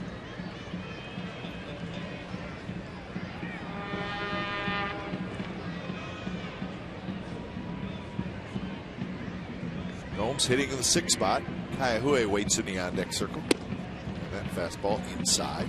2-1. See that fastball at 89, but maybe a little bit of a cutter, maybe. Yeah.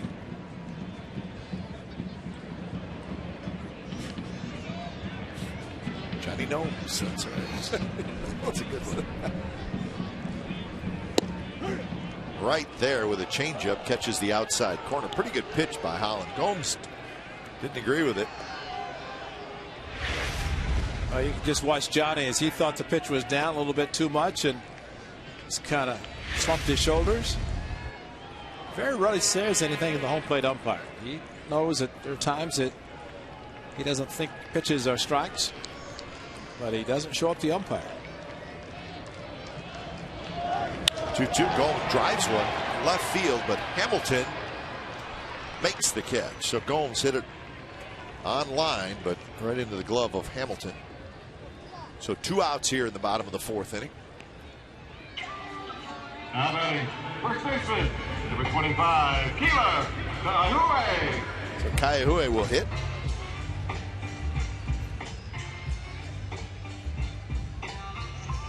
Well, 4-0, but there is still plenty of time in this game.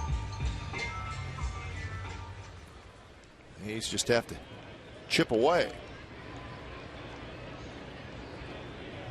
Shift is on for Kaihue. Straight up in the outfield, but the infield moved around.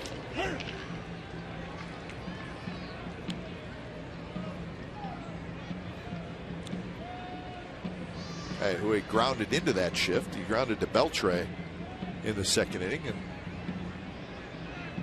Beltre playing in the exact same spot this at bat. No surprise there. Quick 0-2 to Kaihue.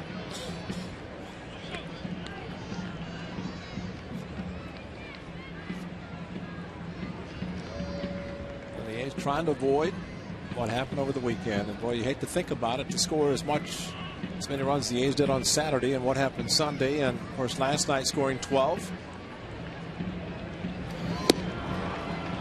And that'll do it. So Kaihue on 3 pitches strikes out. A's strand a runner. So we're headed to the 5th inning. 4-0 Texas.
Travis Blackley won his major league debut versus the Rangers pitching for the Mariners. What former A's first-round pick was the starting pitcher and took the loss for Texas that night?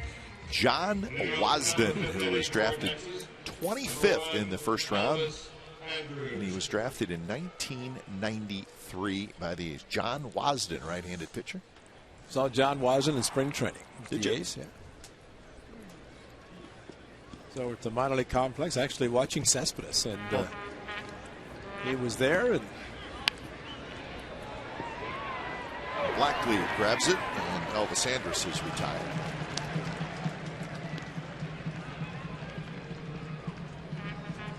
John Wasden, unfortunately, he pitched for the A's when the A's were struggling. That's right, yeah. Now batting, number 32. So here's Hamilton. Hamilton. Hamilton struck out in the first, doubled home a run in the third, his 58th RBI of the year.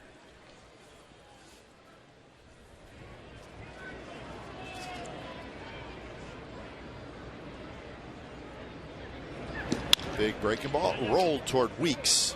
Weeks is way out on the grass.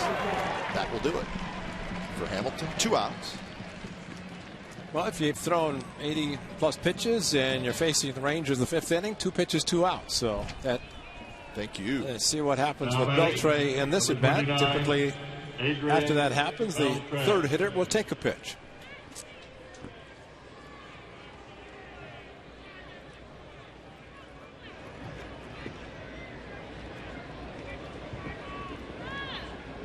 First pitch to Beltre.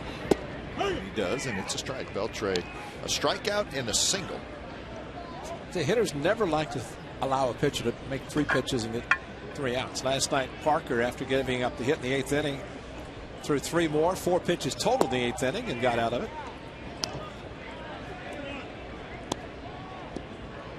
1-1 the count to Beltre.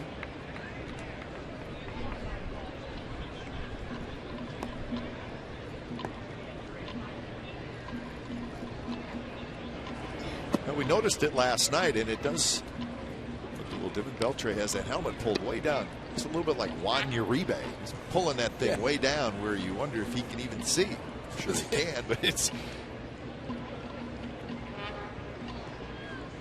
Maybe the lights are glaring. Yeah, well, that could be it. Who knows? Something to it. And there's a shot. Weeks leaps. He cannot quite get it. So Beltre, helmet down and all, has a base hit. He's 2 for 3. And Johnny Gomes pulls his helmet down hard on his head. That's right. Fastball low and away. That's just the great hitting by Adrian Beltre. Sure, he hits a lot of home runs. He's hit 10. But fastball away is not trying to pull it over. Jamal Weeks as he jumps as high as he can. So that's the 6th hit for Texas. And here's Michael Young.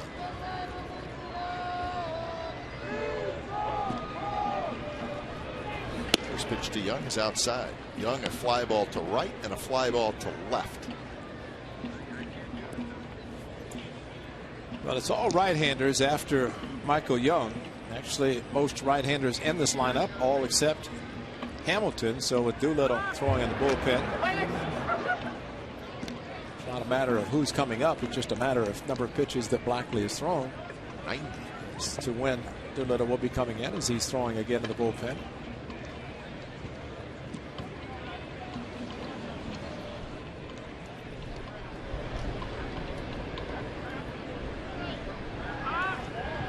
Beltre doesn't look like he's getting a great read on Blackley. It also doesn't look like he's going to try to steal it back. Can't see anyway. That's true. That's what it is.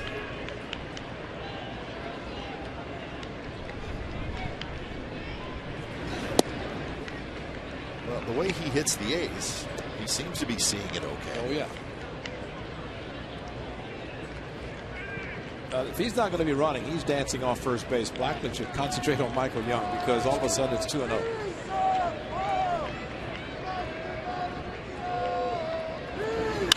Young hits one high down the right field line and foul.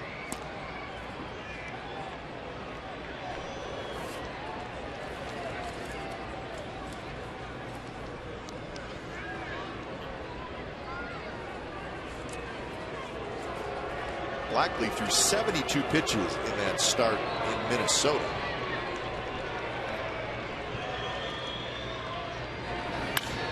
And there's a drive down the right field line. Reddick on the move, goes into a slide, and it gets by him, and it rolls all the way to the wall. Beltre digging around third. They're going to wave him home. Michael Young's going to end up at third, and it's a 5-0 Ranger lead. Heck of an effort by Reddick. He just could not come up with it, and it shot past him all the way to the wall. And that's going to do it for Blackley. So 4 2/3 tonight for Travis Blackley. He leaves trailing 5-0, and we got a major league debut for that youngster, Sean Doolittle. When it's time for change, think Speedy Oil Change and Tune Up, your oil change tune-up and smog experts.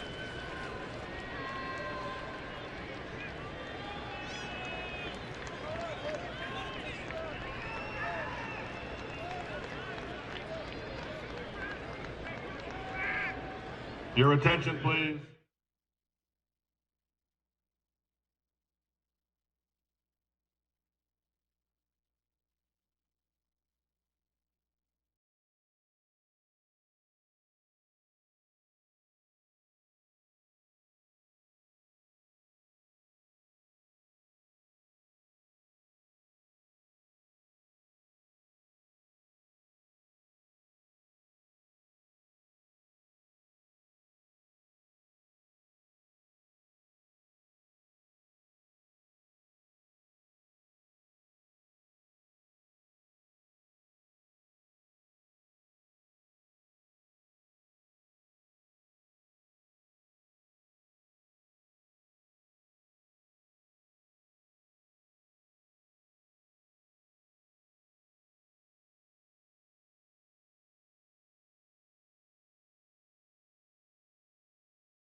That and that.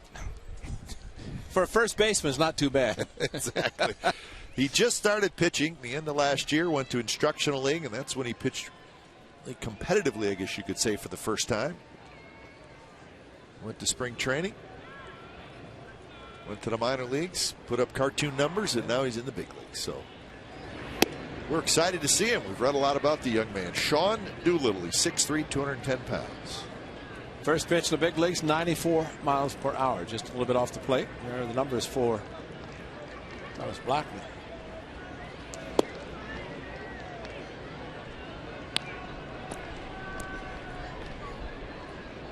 So the first man that Doolittle faces in his major league career is Nelson Cruz.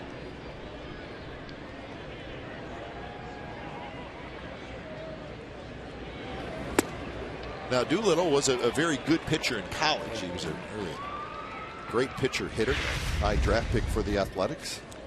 94 mile per hour challenge fastball up in the zone to a very good fastball hitter in Nelson Cruz.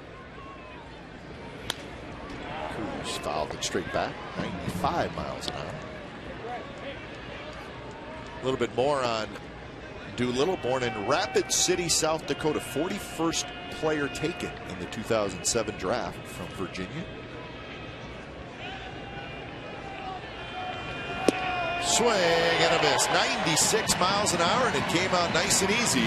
So the first batter he faces in the big leagues, he strikes out Nelson Cruz. A run for Texas, bottom of the fifth, coming up 5-0 Rangers.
free. They pay you. Welcome back to the O.co Coliseum. Ray Fosse, Glenn Kuiper. You're watching Oakland A's baseball here on Comcast Sportsnet California. Tonight, the Rangers trying to even up the series at a game apiece. They're in charge with a 5-0 lead, bottom of the 5th inning. Derek Holland has allowed 3 hits. He has walked 1. He has struck out 1. And that was pitch number 61. Kurt Suzuki has 1 of the 3 hits. He doubled leading off the 3rd, but he ended up being stranded at 3rd. A's could not get him home.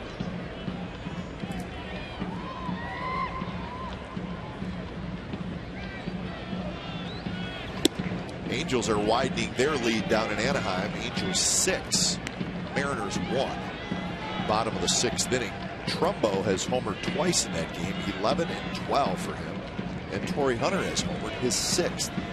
Michael Saunders with a home run for the only run for the Mariners. So again, that game in the bottom of the 6th inning. Suzuki, a shot past the diving Beltre, headed for the corner.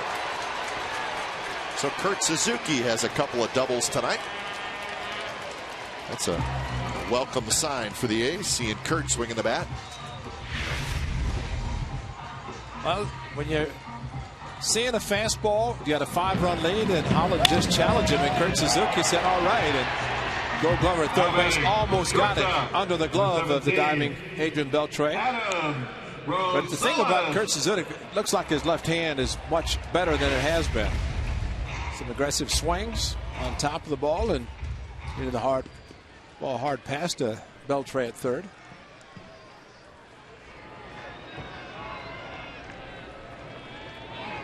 So here's Adam Rosales, who hit a line drive right to the right fielder in the 3rd inning. Takes just a bit high.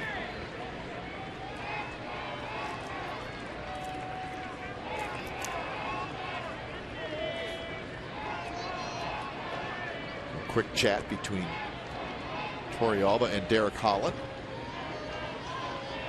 When he fell behind 2-0 to Kurt Suzuki, challenged with a fastball, and of course it was Suzuki hitting a 1-2 pitch in his first at bat with the same results, a nice double.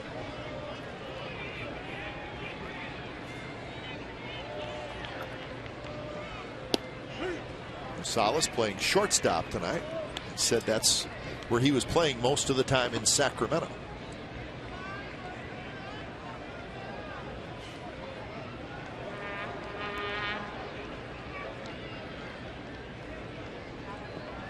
Four hits in 14 at bats for Rosales in his time here with the Athletics this year.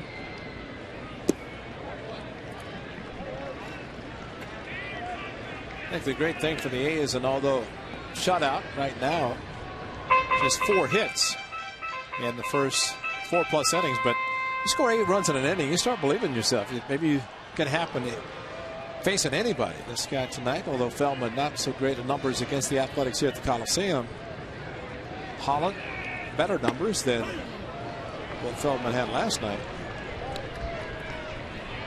The A's just trying to put some runs on the board. 11 shutouts, too many already.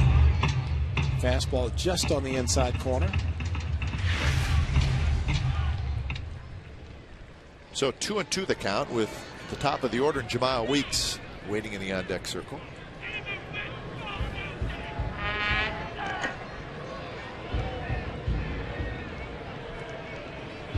Swing and a miss. He stayed right in on the hands of Rosales with a pretty good fastball. And that's the second strikeout for Derek Holland.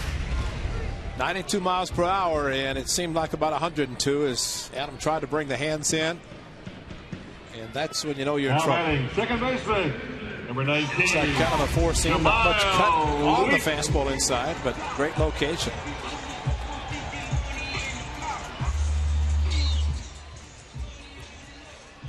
So here's Weeks. He'll try to get Suzuki home. Weeks with a fly ball to center field and a ground out to second. Big breaking ball, and it catches the inside corner for a strike. problem with the leadoff double, and he doesn't move. It just goes against the hits with runners in scoring position. Yes, it does. Makes it that ugly number, that 0 in front of it.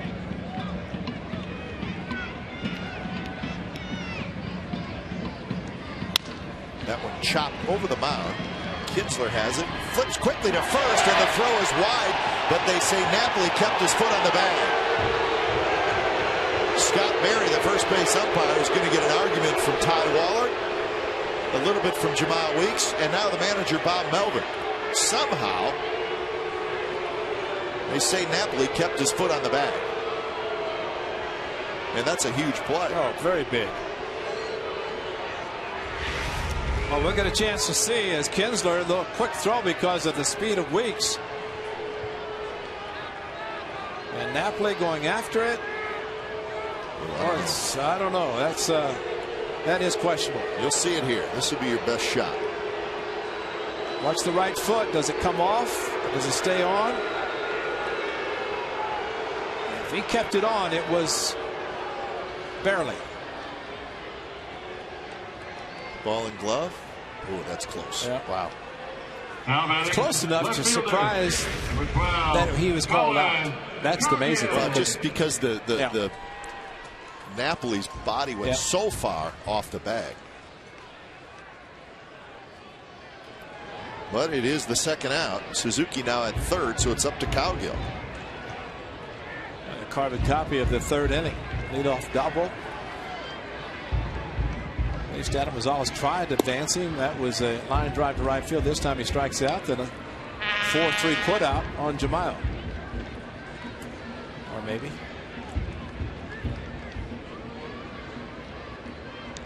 So Cowgill has a chance to get the A's on the board. He has hit a fly ball and he has walked, and that pitch a bit low. 2-0.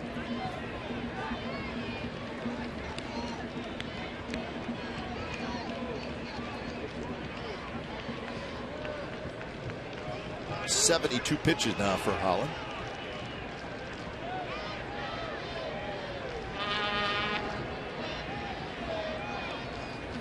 And that one a fastball on the inside corner for a strike.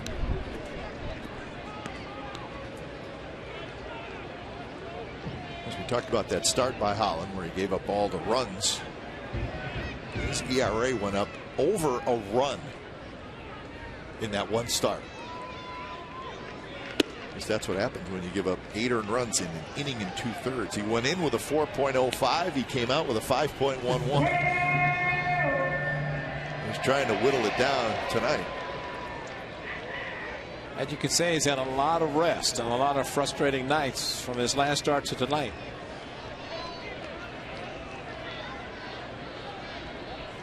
(3-1) drilled left center field. Hamilton on the move, and that baby is gone. Cowgill makes it a 5-2 game with a 2-run shot.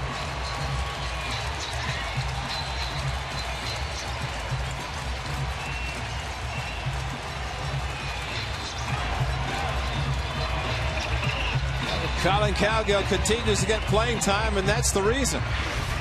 3-1, and he jumped on it. What a great swing, quick bat, and the extension. Got the foot down and attacked.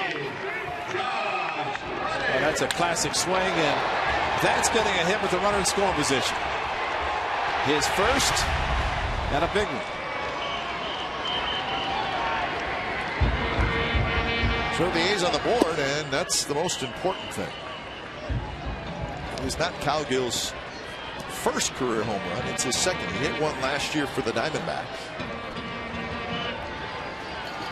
First for the A's, and it couldn't come at a better time. And at least to get them on the board. So the big second inning last night, and tonight Cowgill walked back in the third inning after it was a leadoff double by Kurt Suzuki. This time though he brings him in. 2-0 to Reddick, and Reddick hits a fly ball shallow left. Hamilton coming in. Josh Hamilton has it. Side retired, but the A's are on the board thanks to Colin Cowgill, his first home run as an Athletic. Left center field, 2-run shot. So it's 5-2 Rangers after 5.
Day on Friday, June the 15th. $5 from each field level ticket will benefit the Kurt Suzuki Family Foundation, which supports the scientific research of chronic illnesses and healthy living. Autographed items will be sold behind Section 121 to benefit the foundation. For more information on the foundation and to purchase tickets, go to oaklandathletics.com/Suzuki or call 510-563-2205. Well, the A's back in it. It's 5-2 now after the Colin Cowgill 2-run homer. Well, Sean Doolittle has to have a quick inning. So his chance for a shutdown inning. Relievers don't get a lot of opportunities for a shutdown inning, but we're going to call this one for Doolittle. First batter he faced was Nelson Cruz, and he struck him out swinging. No doubt the teammates of Nelson Cruz saw the fastball as high as, what, 96? He struck him out on 96, so they know they got to gear it up a little bit. They've not seen anything but the fastball. That's 5 of them thrown to that man, Nelson Cruz.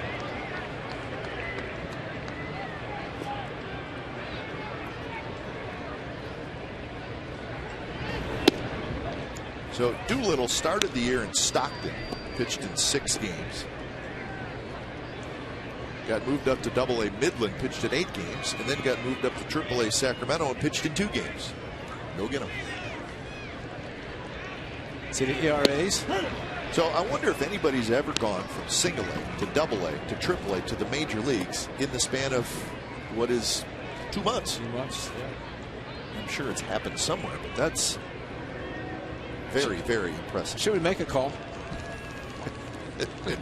Somebody will have it. You know how they say some guys are on the fast track to the major leagues? Meaning you want to get them through the minor leagues and get them to the big leagues. He was on the fast track. It's the bullet train. Exactly.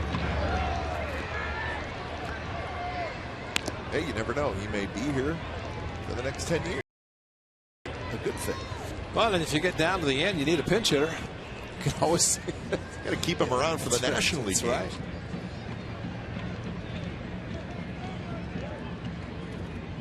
Two and 2 to Mike Napoli. Starting Friday, the A's will have 6 straight games in National League parks. Hey, you get a wild one at Coors Field? Who knows? Doolittle, get a bat. Or you wouldn't have to pinch hit for him. He plays the violin. Interesting setup, huh? Swing and a miss. 95 miles an hour. Napoli strikes out. A little giddy up, huh? A little giddy up. 95 challenge, and of course these guys know that he's going to throw a fastball. I don't think he's throwing anything but fastballs so far.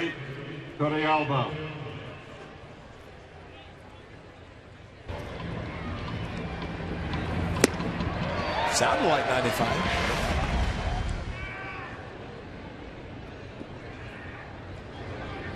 So Torrealba will hit with 1 out. Torrealba has had a good game. A single and a run scored in the 3rd, and then a sacrifice fly in the 4th.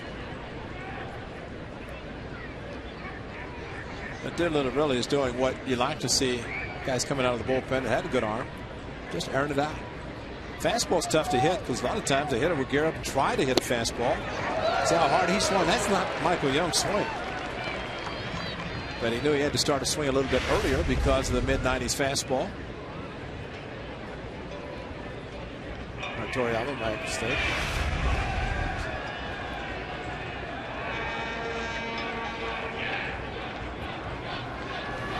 So basically you're saying the harder the thrower, the shorter you swing should go.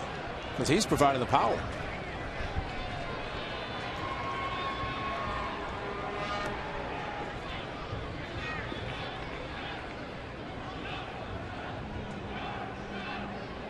So 0-2 to Torrealba with Gentry in the on-deck circle. That one spins Torrealba out of the way.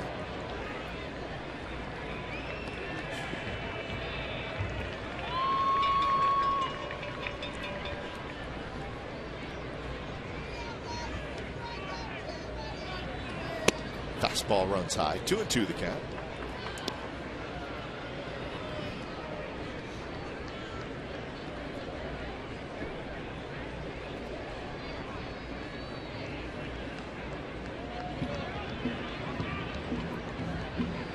7 hits for the Rangers, 5 hits for the Athletics. And that one is right there outside corner, strike 3 called. 3 strikeouts for Doolittle. 2 swinging, 1 looking. Well, this one only at 94, but he nailed the outside corner, and Torrealba opening up, thinking I'm going to pull it, and no chance. Gentry. You know, I thought I had Michael Young on my mind, because that just was not Michael Young's swing. He never swings that hard. But Torrealba does. That was not. No. Yeah. So you're right. Perfectly thrown fastball to the outside corner, and just staying with it. So his major league career, 3 batters, 3 strikeouts. And what a career it's been.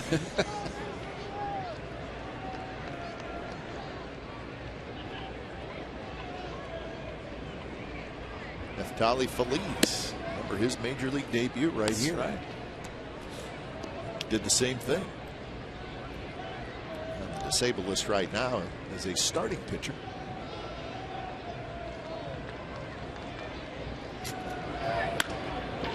Jam shot, and Kaihui grabs it in the air. Side retired. Very nice inning for Sean Doolittle, the left-hander. He strikes out a couple in a perfect inning.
It's time for the Coors Light Freeze Can.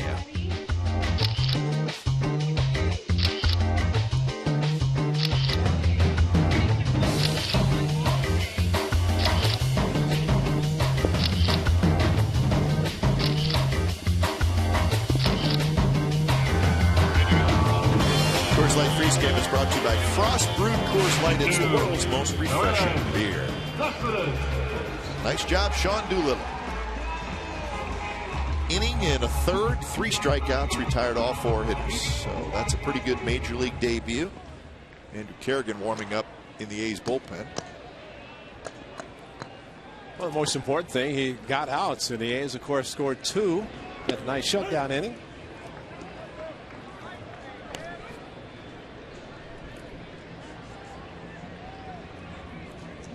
Cespedes, Inge, and Gomes.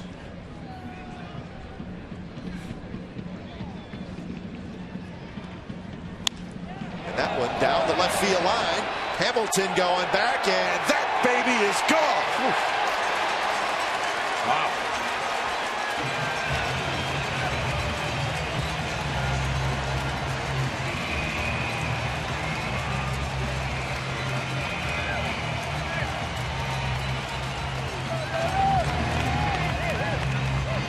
April 25th, his last. Of course, he didn't play much in the month of May, so a big blow, 73 miles per hour. Watch the swing on this slow curve. Wow. No hurt hand here. That's almost an Adrian Beltre type swing down on one knee. Yep. So home run number 6 for Yoenis Cespedes. Well, his last one was against Santiago of Chicago in the 14th inning when the A's ended up tying the game and then winning it. And he's kind of getting himself back into playing condition. So Agando's up throwing. And Wash says, let's go. You need to get ready quicker.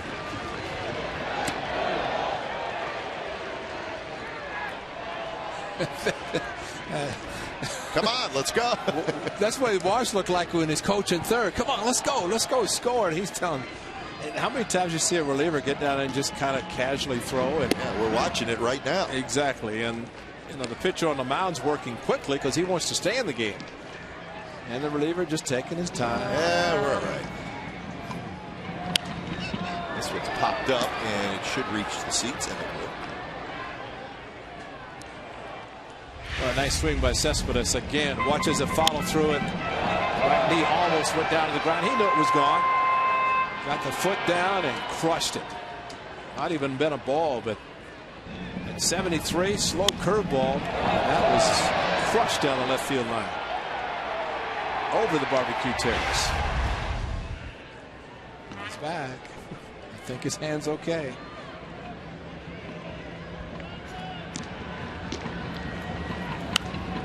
Another foul ball. So full count to Brandon Inge.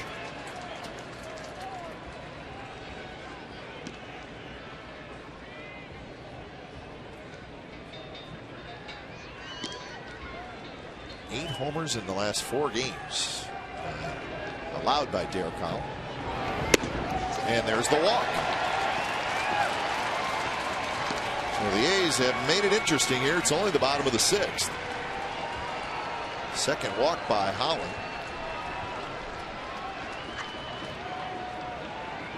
They got the right-hander Gomes, and I would think that they're trying to buy some time for Ogando. Maybe he's ready. He does not act like he's ready. Remember, he was a starter last year and then put back in the bullpen. After being in the bullpen,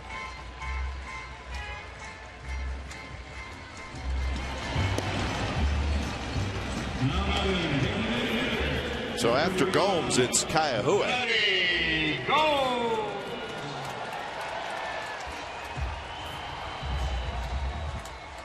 So Gomes hits, and he's now the tying run. 87 pitches for Holland, so the pitch count is not necessarily an issue, but if he's getting tired, the first pitch on the inside corner to Gomes for a strike.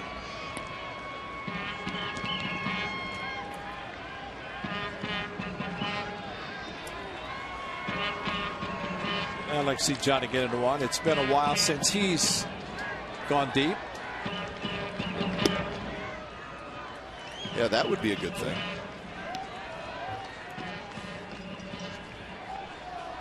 And the A's bullpen, double barrel as well. Balfour and Kerrigan. Both these bullpens are good. Statistically, it shows up. That one popped up near home plate.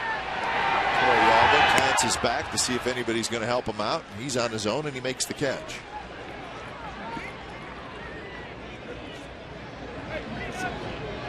So that's the first out here in the bottom of the 6th inning. Now batting. Still 6-1 Angels over the Mariners, bottom of the 7th inning.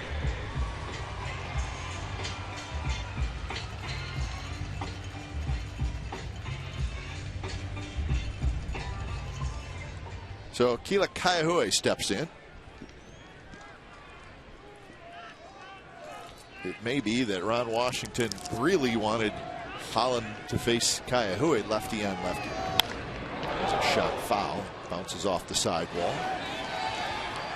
Remember the last at bat they stayed inside with the fastballs to Kaihue, and that time he looked for it. And just a little bit too quick.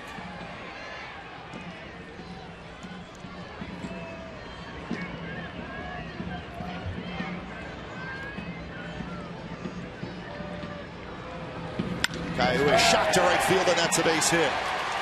Inge will round second and stay there. So Kaihue gets the hit off the left-hander. And I think that's going to do it as Ron Washington's coming out. So Holland was cruising along through 4 innings, but the A's got the 2-run homer by Cowgill in the 5th. And they're threatening again here in the 6th after the Cespedes home run. When it's time for change, think Speedy Oil Change and Tune-Up, your oil change tune-up and smog experts.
And may not be reproduced or retransmitted in any form, and the accounts and descriptions of this game may not be disseminated without the express written consent of Athletics Investment Group, LLC.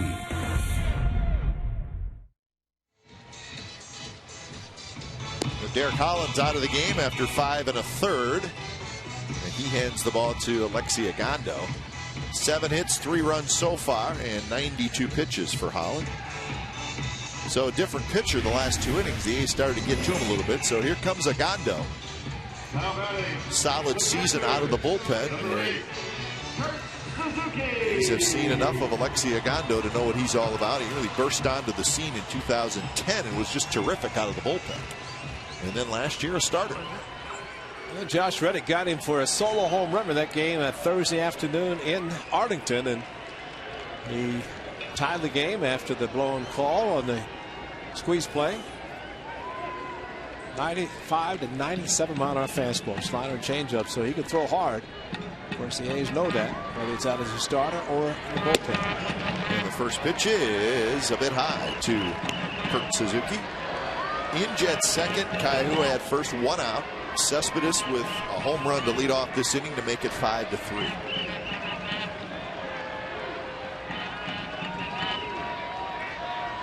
Good night for Kurt Suzuki, couple of doubles. Seth Smith has a bat now. Swing and a miss. There's the good fastball, 96 miles an hour again. Agando made 29 starts last year, and he won 13 games, 3.5 the ERA.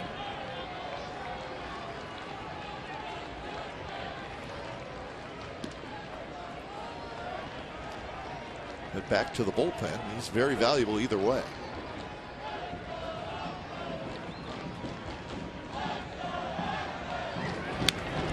One pitch, 97 miles an hour. That one ran in a little bit on Kurt. I remember the Rangers signed Roy Oswalt, so he is getting in pitching shape. I think got about a month that he would need to get ready to go.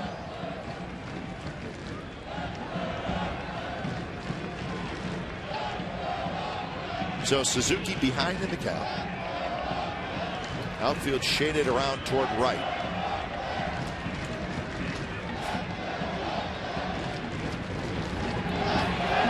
Breaking ball, and Kurt lays off. And that's hard to do when you're geared for a 95 mile an hour fastball and you see the hard slider, and Kurt Suzuki ready for the fastball and then able to stop the swing. That's good hitting to be able to recognize the spin on the slider and take a pitch that clearly was out of the strike zone. Rosales waits.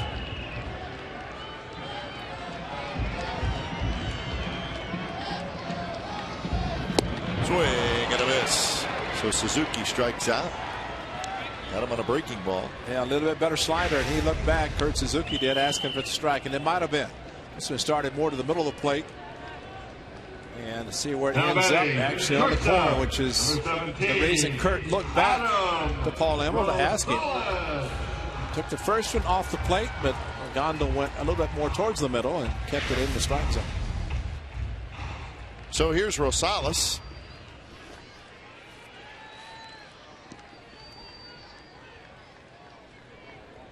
Rosales with a line out to right and a strikeout swinging.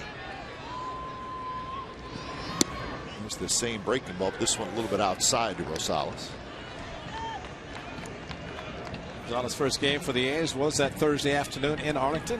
Flew all night, walked all day, as they said, as he played first base, and then slept all the way home on the plane. Can't blame him.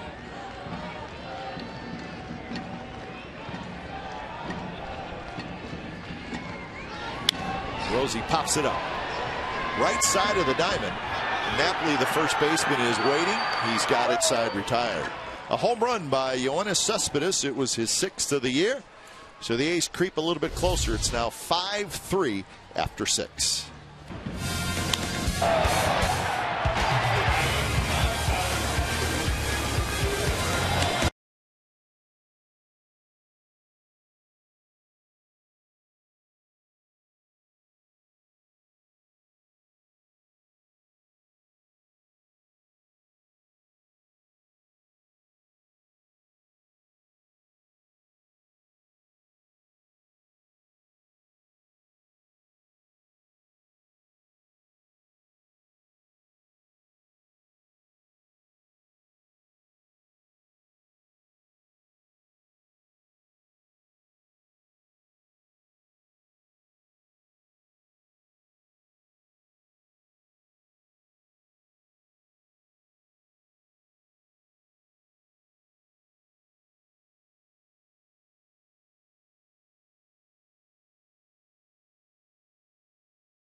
Bankhead, who was in the 7th inning. The A's won the game 11-5. On this date in 1995. Big Mac, career home run number 250. Top 10, McGuire is at 10 with 583. Alex Rodriguez moving up, chasing Willie Mays.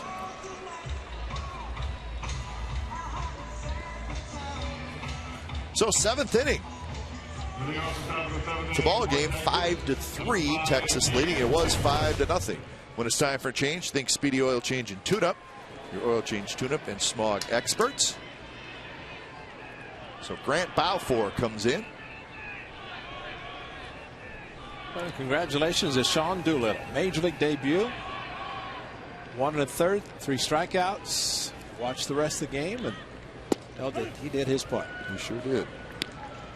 You know, he's kind of like that guy that drives in front of you on a par 5, crushes it, and you're trying to match him. Can't That do idea. it. Balfour can throw hard, but Doolittle, very impressive. Topped out about 96, 97. See, before he was always with his hands up, saying, okay, if I get my hands through the zone, I'm okay. That one's drilled to left. Cowgill is going to have just enough room, and Kinsler just missed it, and that's out number 1. Well, it's a good sign if you're left fielder and you put your left hand up, in this case for Cowgill, and he feels for a wall that's not there yet, so he knows he has room. Kinsler just got under it too much, and the wind might have knocked it down a little. The wind number in one, the view quarter, Elvis or Andrews. the wind in a little bit, or the flags, not as much as earlier in the game. Well, it was very breezy last night. Maybe not quite as breezy tonight. Josh Hamilton. They may not have been friends before the game with Josh, but they are now. It's great. Right there in the on-deck circle.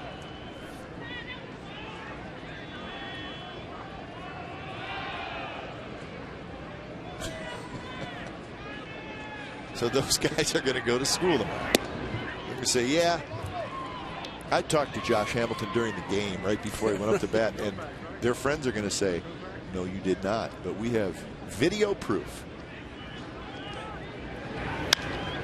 This one's popped up, shallow right. It's going to be Reddick who calls off Weeks, and that's out number 2. So Balfour, a couple of quick outs. Let's hope Josh Hamilton promised these young kids what Rather Parra did with the Diamondbacks. He had some elderly lady down, touch his bat or something. He hit a home run. They gave the bat to her as he came back in. Well, we don't want Josh Hamilton to hit a home run. No. I mean, those kids can go to school. They can tell everybody they want, but let's just hope Josh didn't say, watch this. Good pitch there by Balfour right on the knees at the outside. So 0-1. 1 for 3 for Hamilton. The one hit an RBI double.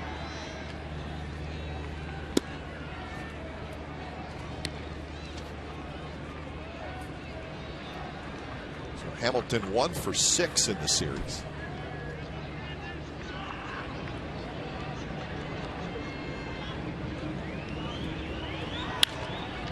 He shoots that one down the left field line and foul.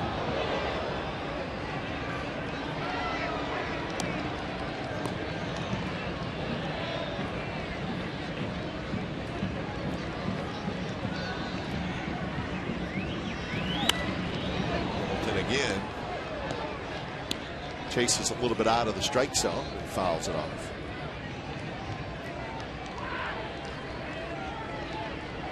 It's like part of an all-star team that one kid had a sweatshirt on, said something about all-stars. And that one, swing and a miss, and it shoots right past Suzuki. And Kurt throws to first. What's the call? Home plate umpire Paul Emmel is just standing there. And when it's all said and done, we're going to write it down as a strikeout. I think that's what it was. 7th inning stretch coming up. 5-3 Texas.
Cowgill will hit second. Week stepping in the box, and then Reddick. So the A's can do something against Alexi Ogando, who did a nice job shutting down the A's rally in the 6th inning. He stranded a couple of runners.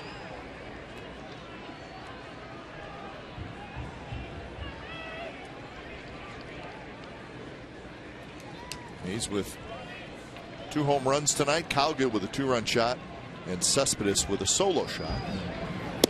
The home runs have accounted for all of the A's runs.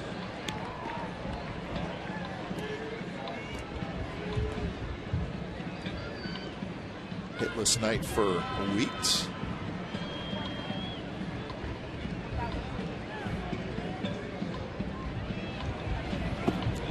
Well, the A's, of course, have gotten the runs on the home runs, but they also know that if Jamal Weeks can get on, and Cowgill with the speed, maybe they could manufacture some runs to get back and tie the game. Although they'd take it on the home run. That's where it's going to hit the home runs. Might as well keep going. 3-1 now to Weeks. Take a leadoff walk just to get the engine running a little bit.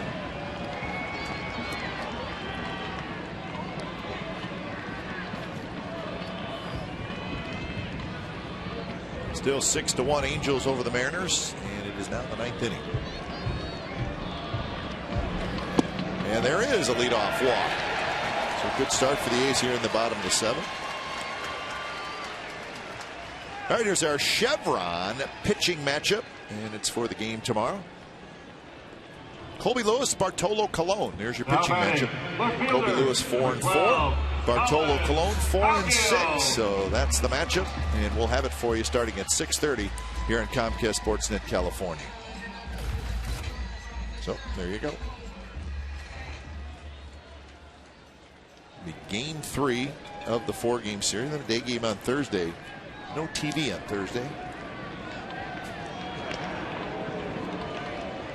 That was almost a runner at third base as Mike Napoli making a good play on that bad throw by Ogando.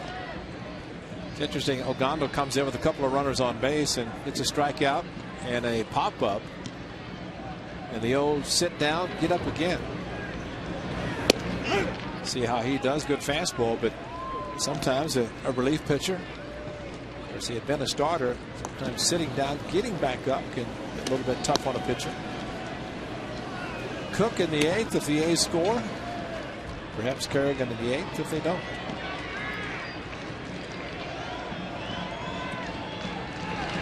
Cowgill reaches for it. So he's behind in the count 0-2.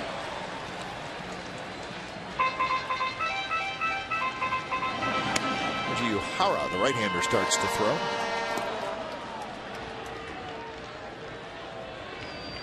The Rangers only have one lefty in the bullpen, Robbie Ross, and Ross threw last night.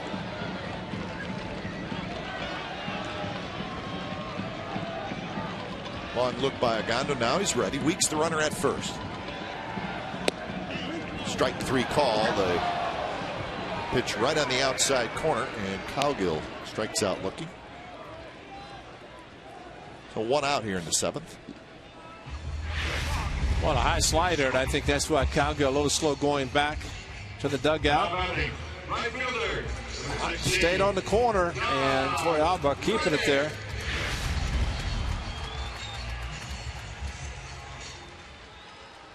So here's Reddick.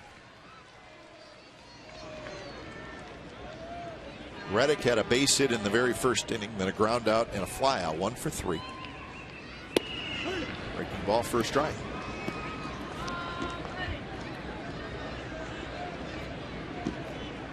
Here's that matchup that, Ray, you mentioned. The big game-tying home run in Arlington. Reddick off Ogando. Late on that fastball. That was I'm looking for something off speed, and I got 96. So Reddick's going to go for a walk. Now Josh probably remembers he hit the 97-mile-an-hour fastball for the home run in Arlington and gets a first pitch slider. This with the fastball and trying to lift on one that was by him.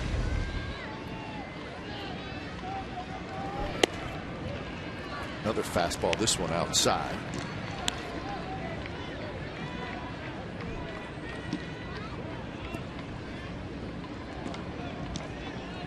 Would love to get Cespedes up there with a couple of runners on.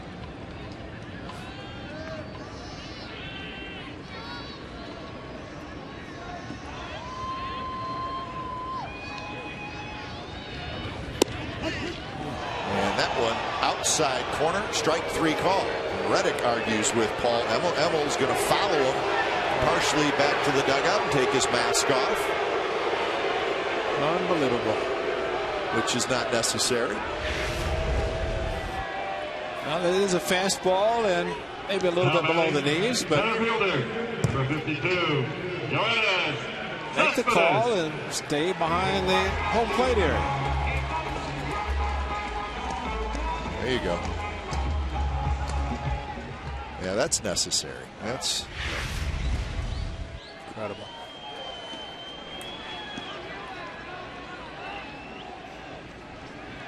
So 2 outs, and here is Yoenis Cespedes.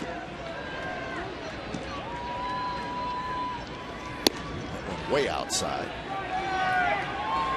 Cespedes with the home run in the 6th, the solo shot, his 6th of the year.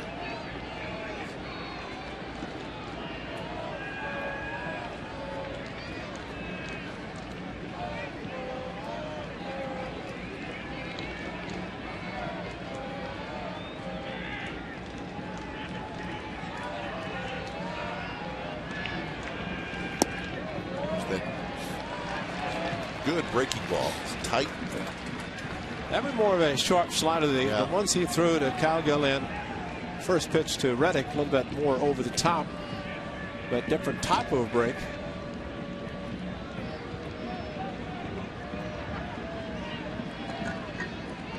So not an easy at bat. Alexi Ogando. And that one bounced up the middle, and that's going to get through into center field. So Cespedes is 2 for 4, and he keeps the inning alive. And now Brandon Inge is going to have a chance.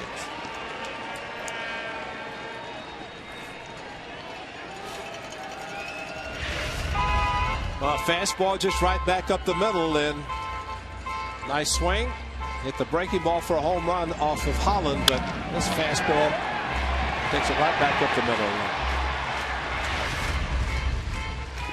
Tell you what, it does not take long for the young man. Just think last night there was concern about his knee. And back in the lineup tonight and a big home run. 2 for 4 with a single and the home run.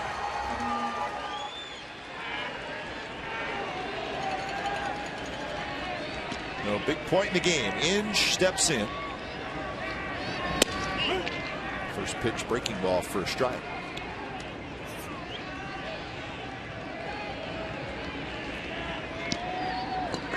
Inge a fly out, a single, and a walk.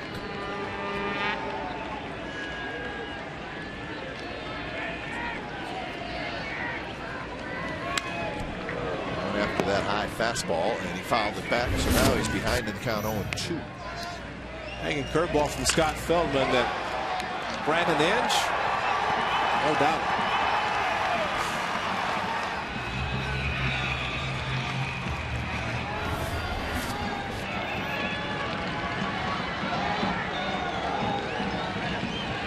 So Inge trying to battle here behind in the count 0-2. That ball in the dirt, blocked by Torrealba.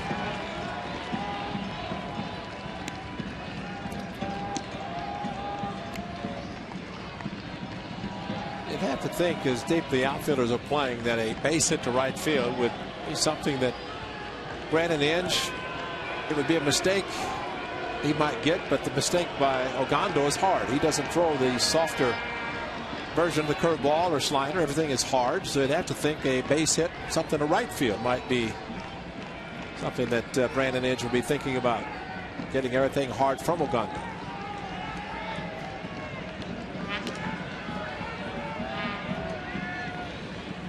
And that one, check swing. He does not go, and the runners are going to move up. Now take the base hit to right field.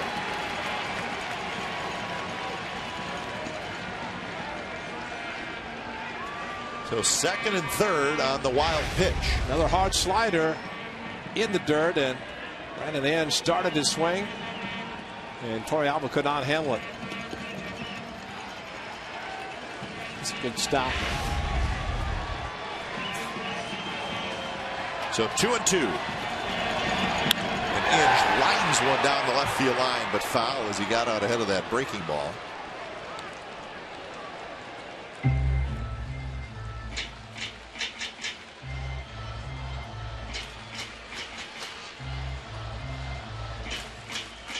"27 pitches by Alexi Ogando out of the bullpen. A lot of times the ball is hit that hard to come back with the same pitch.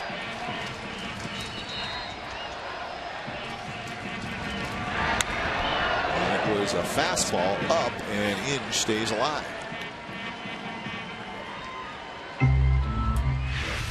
Well, he's got a quick bat, and he is ready to go. Loads up, and it's not a bad swing on a pitch that was ball 3, but he could just as easily hit it someplace hard.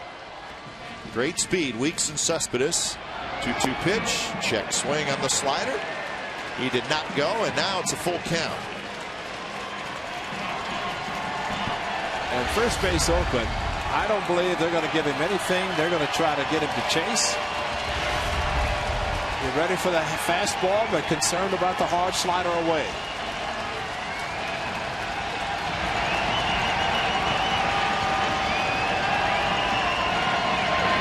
And it was the slider, and it was a good one, and Inge swings and misses. So Ogando makes the big pitch. A's strand a pair. We're headed to the 8th inning. Texas 5, the Athletics 3.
Reverse replay. There he is, folks. Sean Doolittle making his major league debut.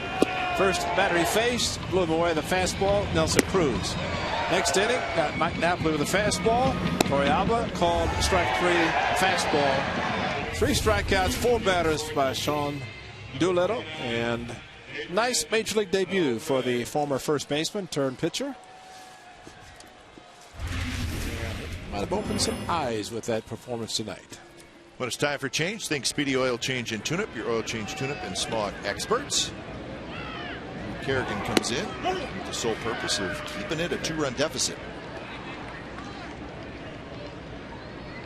Ogando made the big pitch when he had to. So Beltre, Young, and Cruz, and Beltre swings wildly, goes down to one knee. It's 0-2.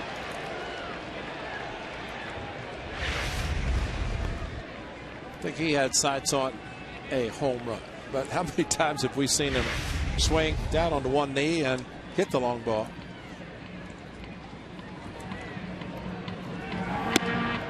There's the good fastball from Kerrigan, but it's high. He's got glasses on now. Well, Nelson Cruz also, and hey, these may be the wind blowing, of course, early in the game. Something's up because we've never seen him wear his helmet down like that. No. Maybe it's the lights. That could possibly be it.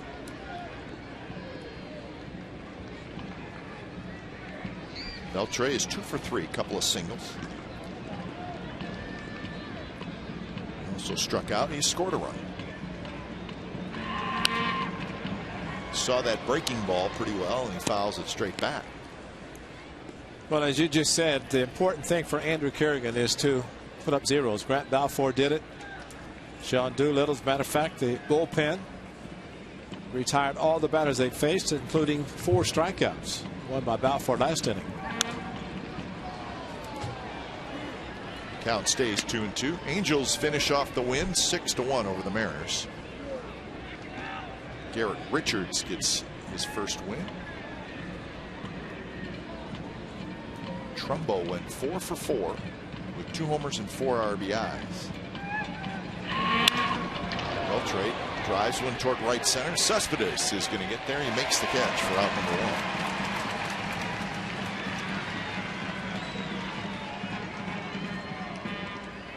So Michael Young will hit.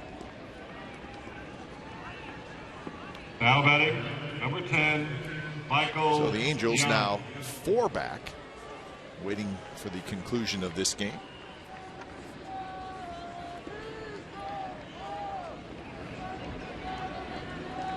Yankees shut out the Rays tonight 7-0. Andy Pettitte pitched terrific. Andy Pettitte had 10 strikeouts in 7 1/3 innings, and he got his 3rd win. He beat James Shields, so Andy Pettitte paying dividends. Russell Martin hit a grand slam. Baltimore beat Boston 8-6 in 10 innings. Red Sox tied that game in the bottom of the 9th inning on a 2-out 2-run homer by Gerald Saltalamacchia, and then Orioles bounced right back and scored 2 in the top of the 10th and held on. Well, Baltimore and the Rays are now tied in the AL East, up on top. Cleveland beat Detroit 4-2. Jimenez over Smiley.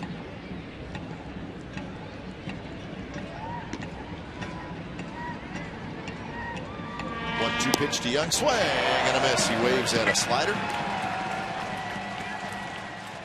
So 2 outs here in the top of the 8th inning. CSNCalifornia.com has a brand new insider. Stay up to date everything athletics with Casey Pratt. There he is. Follow Casey on Twitter at Casey Pratt CSN. Log on to Ace Talk on CSNCalifornia.com all season long to read Casey's news and notes on the Oakland Athletics. Did a good job. Yes, he is. Got a lot of good stuff. So. Working hard. Yeah, it's complimenting on him, his attire. And I said, as long as we keep putting you on camera, you better have a coat or at least a tie on, a shirt. Nothing good. Cruz swings and misses. Tried to check his swing. Yeah, he headed up to Sacramento for every game when Manny Ramirez was. River Cats were home. Who? The River Cats. No. Manny Ramirez. Oh, Ramirez. Yes, Manny. That's right. 555 career home runs. For an hour, they're going to be saying, where are they now? Don't ask us about Manny because we do not know what's going on. Honestly, truly. Yeah. 1-2 pitch to Cruz. Fastball inside, even the count 2-2.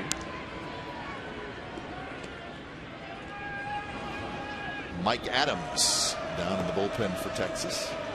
He's the setup, and Joe Nathan the closer. And the A's will at least have 6 more outs, a couple more at bats. It'd be nice if they only needed 1 more.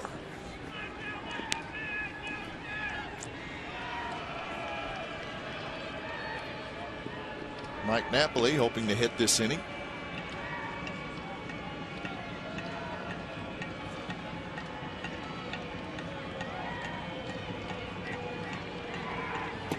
Cruz lays off the breaking ball and he gets the 2-out walk.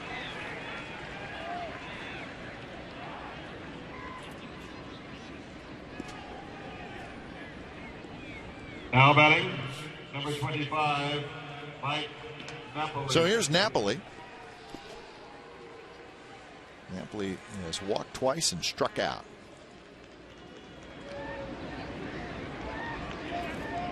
You got to be careful with this guy. Lots of power.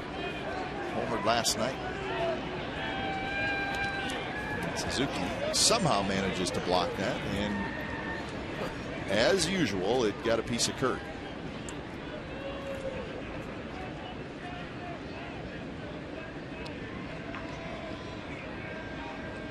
They're going to come out and check Kurt. It was kind of, the ball bounced quite a ways out in front of home plate. Was it check Kerrigan or Suzuki? Maybe both. It may be Kerrigan. He was shaking his arm a little bit. Yeah, because Kurt was kind of course, that's nothing for him. That's a piece of cake in the ball. But yet he went out, and I think he was calling for someone to talk to Kerrigan, see what happens on this one. The ball in the dirt. Zook blocked. That's you're right. What happened. Yeah. Kurt hobbling out, but it was all about Kerrigan. And he's coming out. Wow. He's walking very gingerly, which groin, something in legs, possibly. He's also flexing his hands. Yeah, so who knows? We don't want to speculate. Right. Yeah. So we got a new pitcher, and we'll tell you about it when we come back.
On Comcast Sportsnet California is brought to you by Chevrolet and their award-winning cars, trucks, and crossovers, and by Jack in the Box.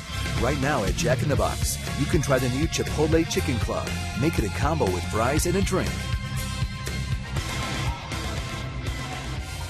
Now we got in-depth sports news for the Bay Area fan. Go deep with Sportsnet Central. It's brought to you by Hyundai tonight at 10:30, and it's on our sister station, Comcast Sportsnet Bay Area. Highlights and post-game reaction from here at the Coliseum.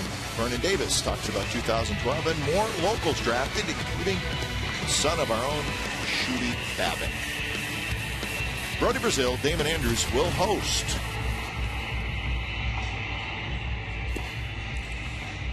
So this was Andrew Kerrigan coming off. So he's flexing his hand. And now watch, he points at the inside of his elbow. And I think when a pitcher points at the inside of his elbow, time to get him out of there. That's probably what Walt Horn. I don't know that even Walt had to say anything. It's just an athletic trainer, but he did not like to see something like that because Andrew Kerrigan throws hard. Mid-90s with a fastball, hard slider that he walked Cruz. And now Joe Miller, who pitched last night, pitched the 9th inning, comes in, and of course he'll have as many warm-ups as he needs to get ready.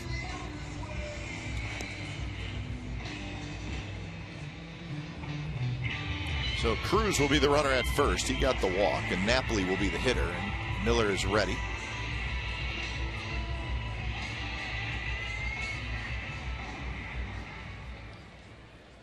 So Napoli steps in. 5-3 is the Rangers lead.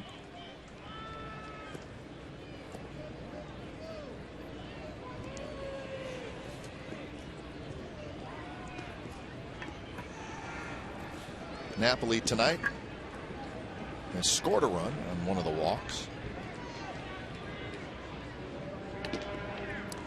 And it was Napoli who last night in the 9th inning on a 3-2 fastball. A little bit different tonight. Of course, the A's with a 12-0 lead last night. Napoli 3-2. Joe Miller just fired a fastball and he hit it for a home run. There's the slider, which is a good one. So Napoli takes it for a strike.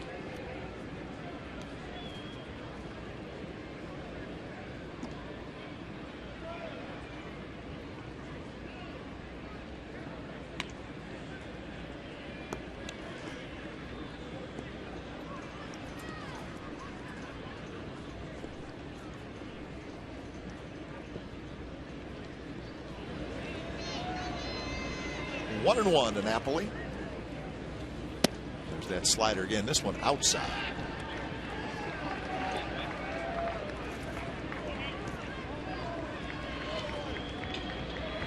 Torrealba waiting in the on deck circle. There are 2 outs. Miller trying to get the A's back in the dugout. Swing and a miss, 2-2.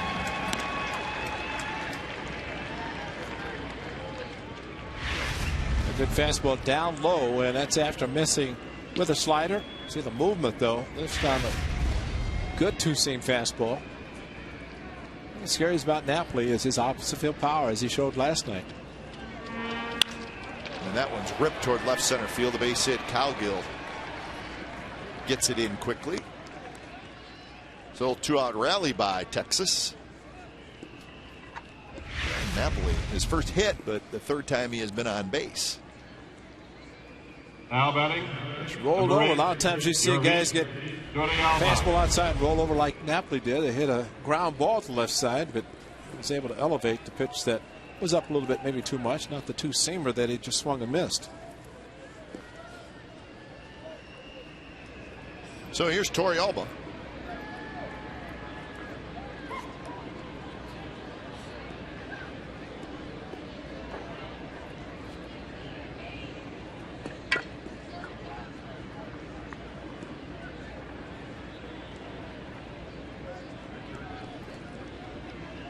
Torrealba has singled, had a sacrifice fly, and struck out looking.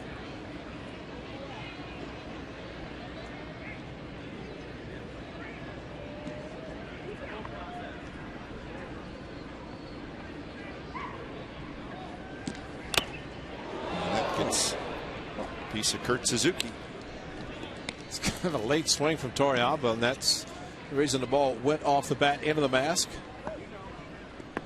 Kurt constantly shaking his head. I'm okay. I'm okay. As many times as he gets hit. Mike, what's wrong? You didn't feel that. You think you just got hit in the face. Mike's up here. Fortunately, Kurt Suzuki's wearing a helmet and a mask, because that was a shot. That one is high, 1-1. Cruz is not being held on at all.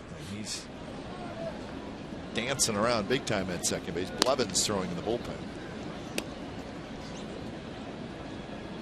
Well, the infielders have to hold their position, and that's why it makes it so inviting for a runner at second to take off. Rosales has it. He's going to go across the diamond, and that will do it. Couple of runners stranded by the Rangers. Bottom of the 8th coming up. Adams coming in. 5-3 Texas.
the upper deck? No way!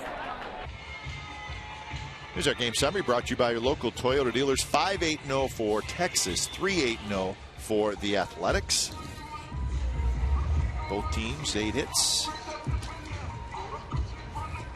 Couple of home runs for the Athletics. Cowgill a 2-run homer, Cespedes a solo shot. That's accounted for all 3 of their runs. And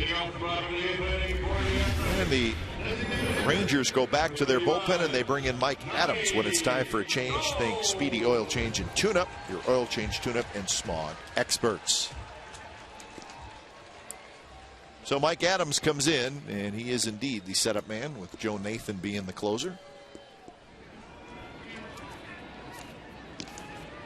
Johnny Gomes to lead it off. Gomes is 0 for 3.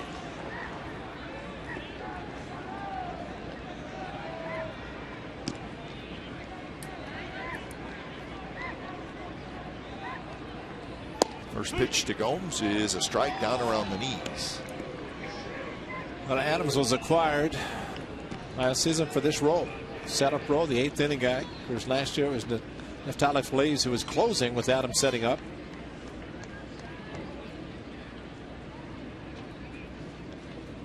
Adams was terrific with the Padres, and he's been very good with the Rangers. Another guy that will be a free agent after this year. So decisions for the Rangers on Mike Adams.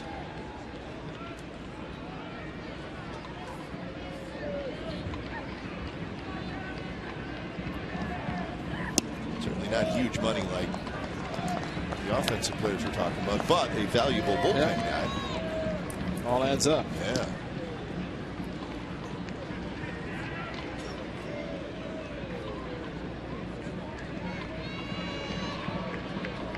Two and 1 to Gomes.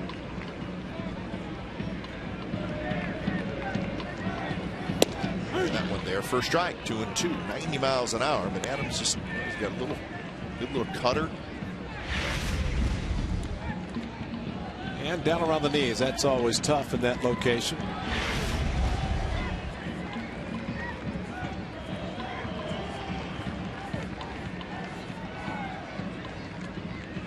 See what Gomes gets on 2-2. The fastball, but outside, so a full count.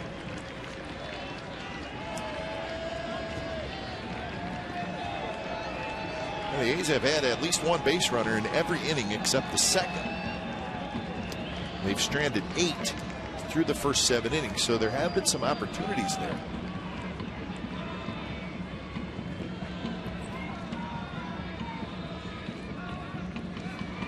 Three-two pitch is inside, and it's a leadoff walk. Well, Mike Adams pitched in both games in Texas this season. Back on May the 16th, 17th, it was Johnny Gomes who led off the inning in which the A's scored the run in the 10th inning. A ground ball that started down the third base line and it rolled back fair.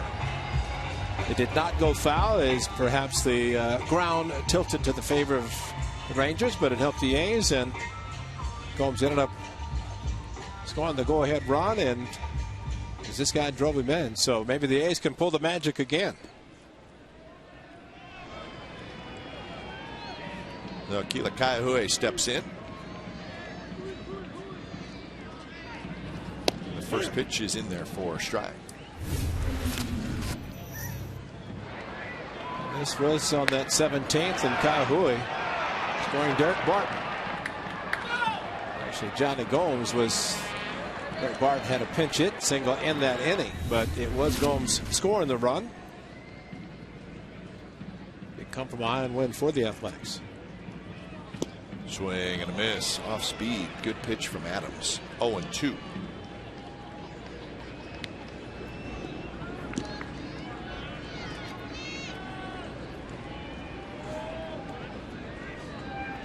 There's the closer, Joe Nathan.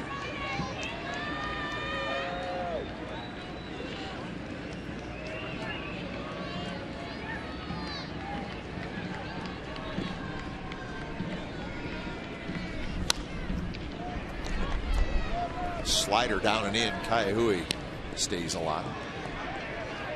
Royals shut out the Twins tonight 1-0 in Kansas City. Bruce Chen got his 5th win. Broxton got the save. Royals, we just saw, playing better. They've won 7 out of their last 10.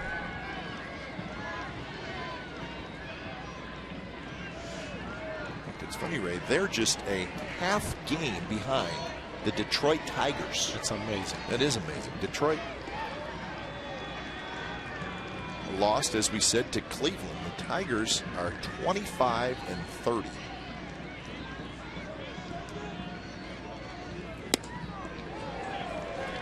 Toronto beat the White Sox 9-5. Romero beat Phil Humber. Adam Dunn, a home run, his 18th of the year.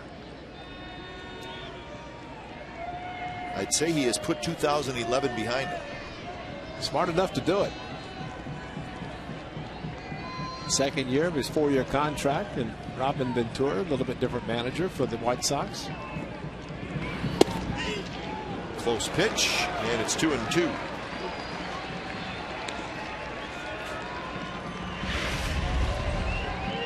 Well, he's falling off towards first base side, and Torrealba brought the ball back on the corner, but Paul Immel, good enough umpire to realize the ball was off the plate.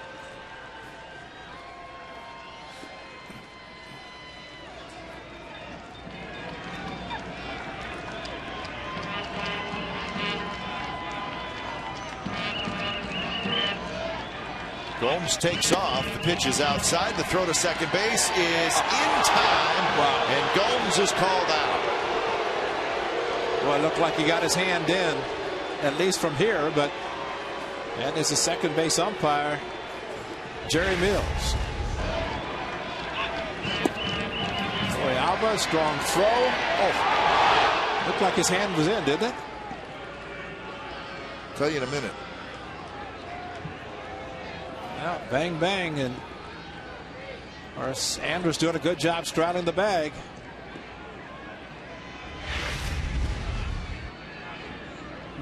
Well, that's big. 3-2 pitch, and that's bounced.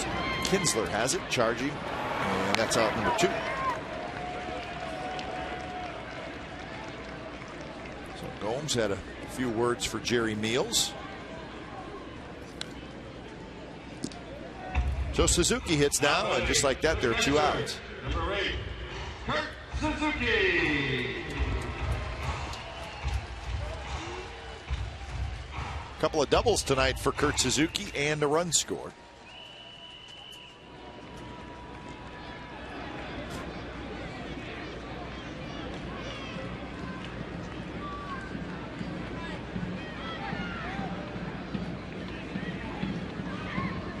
Is also struck out, and the first pitch from Adams is in for a strike.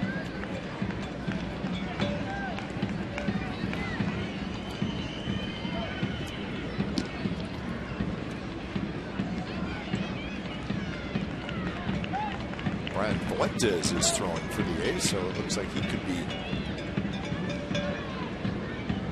the guy to pitch the top of the ninth.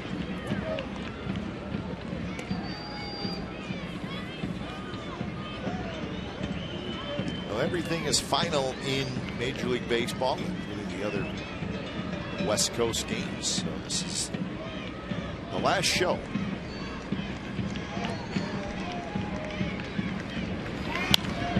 Suzuki fouls it back. It seems like Adams does not throw too many pitches in the middle of the plate, in one corner or the other. And if he does, they're down, which makes it very difficult to hit. Do anything besides beat the ball in the ground.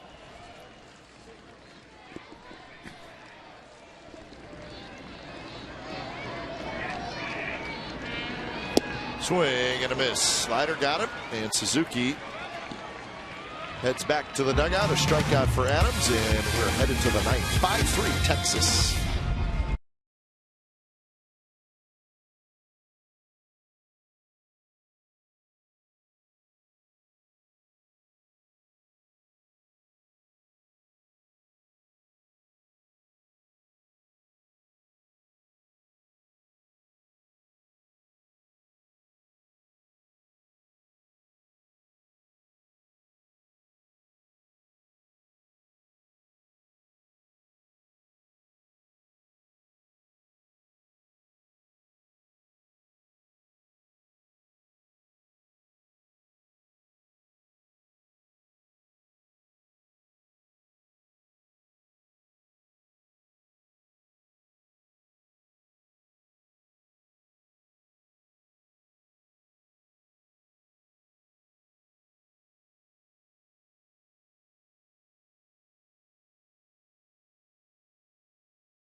16 when the A's play the Padres. 7,500 kids will receive a pair of A's knee-high striped socks presented by Ross. For more information and tickets, go to oaklandathletics.com/tickets.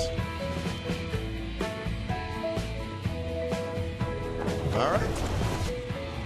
5-3. The Rangers lead the A's. We've hit the 9th inning as Brian Fuentes comes in when it's time for a change. Think Speedy Oil Change and Tune-Up.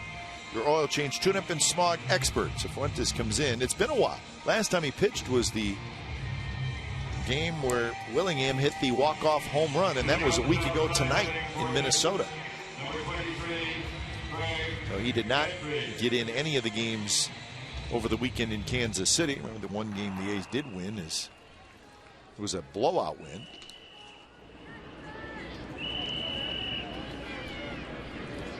So Craig Gentry to lead it off, the 9th place hitter. First pitch is outside. Joe Nathan starts to throw out in the Angels bullpen, or the Rangers bullpen.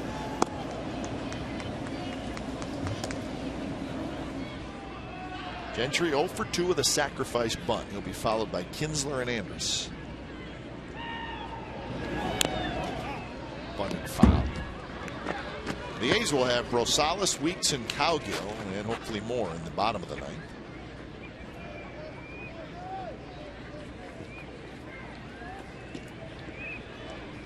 Well, 2's great for a closer. They prefer 3 to close out a game. The A's like to have made it 1, but that cannot or did not happen. Just trying to keep it no more than a 2-run lead. Joe Nathan would try to close it for the Rangers. So 1-2 now to Gentry.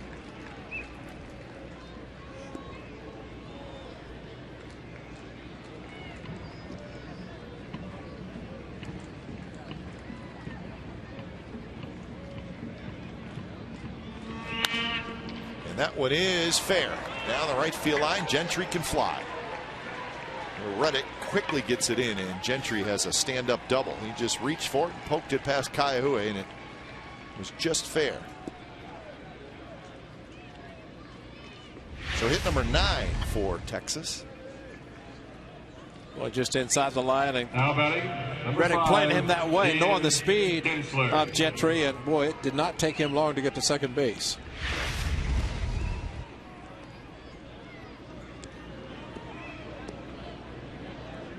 So here's Kinsler.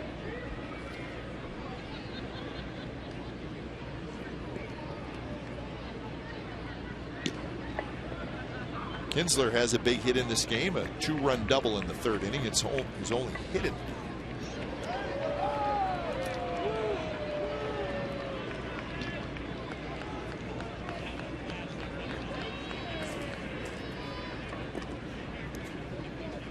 Quick meeting at the mound.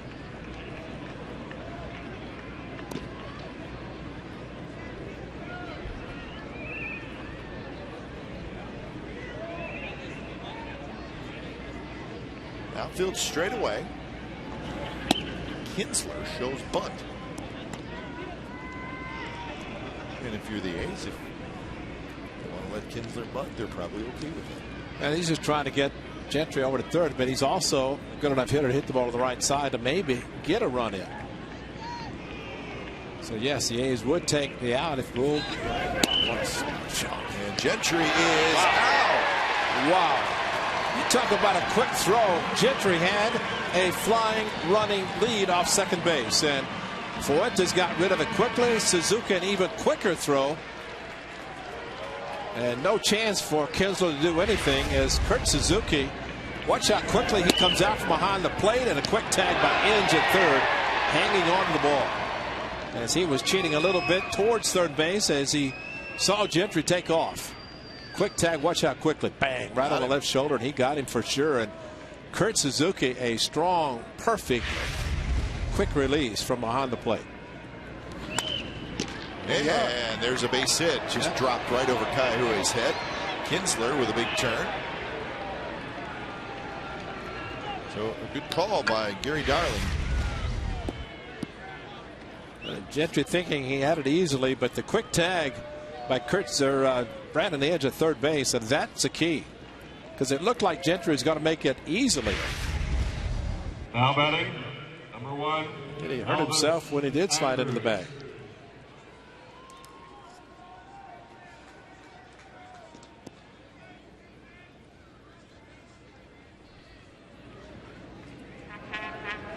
So Kinsler aboard, and here's Elvis Andrus. Here's first pitch strike to Andrus. Elvis Andrus is 0 for 4 in the game. For the series, he's 1 for 7.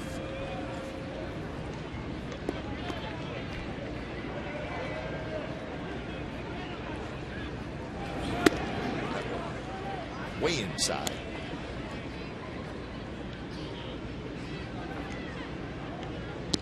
Send our best wishes to Tommy Lasorda, Ray. I understand he had a mild heart attack in New York yesterday. He was attending the Major League Baseball draft. 84 years young.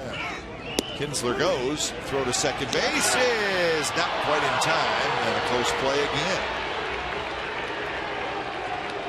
A lot of close plays tonight.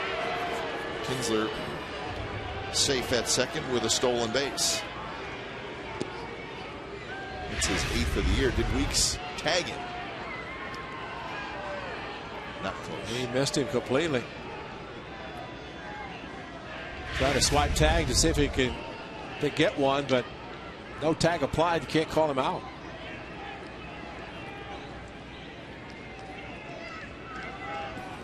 So 1-2 to Elvis Andrus. And there's a base hit center field. Here comes Cespedes. We're going to have a play at the plate. The throw up the line, the tag, and Suzuki cannot quite get the sweep tag on Kinsler, who comes in to score, and it's 6-3.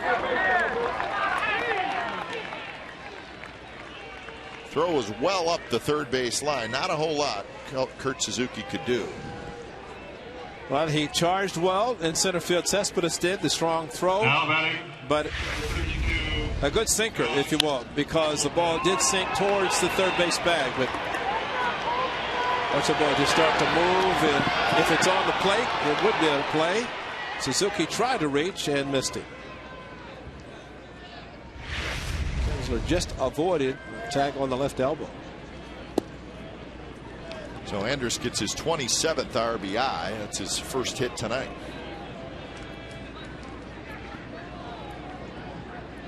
So he is now at second base. Shift is on for Hamilton with Rosales playing to the right of second base. So again, Tommy Lasorda, a mild heart attack yesterday, but it sounded like he was resting comfortably today. So we wish Tommy good luck in his recovery. Hope he's doing okay. Tough to find a better ambassador for baseball than Tommy Lasorda. That's right. That one hit right up the middle, but Rosales is playing right there. Fires to first. Hamilton's out. Andrus to third.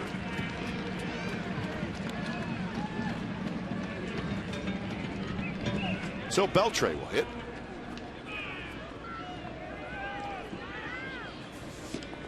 Now batting, number 29, Adrian.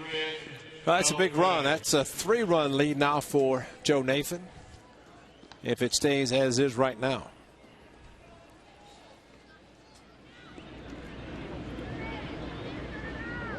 Couple of hits for Beltre. Both singles.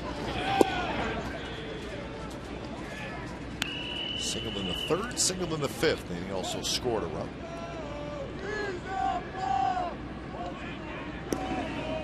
Plenty of time for Joe Nathan to get loose. He's been down there a while. In fact, he was standing there for quite a while. Now he has resumed throwing.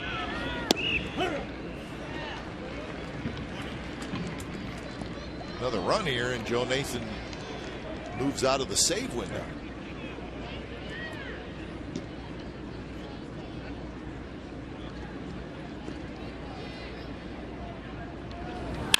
Beltre rips one toward left center field. That's hit well. On the move is Cespedes, and he goes up against the wall, and he makes the catch and hangs on. Wow. Sensational play by Yoenis Cespedes to end the inning. Well, the speed to get to it and jump up the wall, bang against the wall to make the catch. That's a tremendous play, saving the run. Wow.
Watch this play, Cespedes. And you know what, Ray? He remained under control the entire play, even when he crashed into the wall.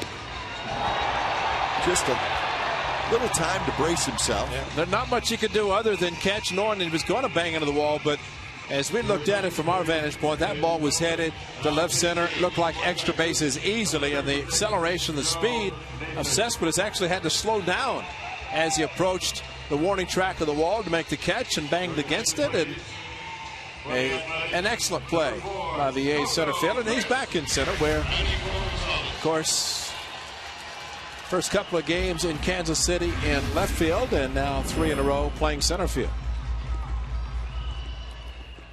So Joe Nathan comes in when it's time for a change. Think Speedy Oil Change and Tune-Up, your oil change tune-up and smog experts. 11 for 12 in save opportunities for Joe Nathan. From what we understand, he's throwing significantly better than he did last year. A little more velocity, so he's all the way back from that Tommy John surgery. And this one's popped up. Coco Crisp pitch hitting for Rosales. And it's going to be Beltre who at the last minute calls off Torrealba and makes a basket catch. So Coco Crisp is retired. So 1 out here in the bottom of the 9th. Now batting, second baseman, number 19, Jamal Weeks. So Jamal Weeks steps in.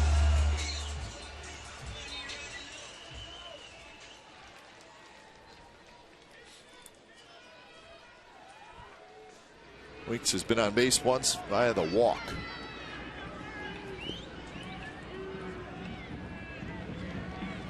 First pitch, strike, 94 miles an hour from Joe Nathan. Nathan signed a 2-year deal to close for the Texas Rangers with a club option for 2014. The Rangers must have liked what they've seen from Nathan. He looked sharp. Now 37 years old. 272 career saves for Nathan. I'll give him a lot of credit coming back from the Tommy John surgery, and of course trying to come back last year, and really, he probably wanted to stay with the Minnesota Twins, but I think he made the right move signing the contract here. They sit for Weeks. Shoots one through the right side. Well, there's a case you saw Kahui range far to his right. Napoli started and stopped. So good 2-strike hitting by Jamal Weeks. Slider down and in, and Napoli went for it. See if you can see Napoli start and then head back to first base. He was the only one that had any kind of a chance to catch it. So maybe the A's catching a break, but what happened?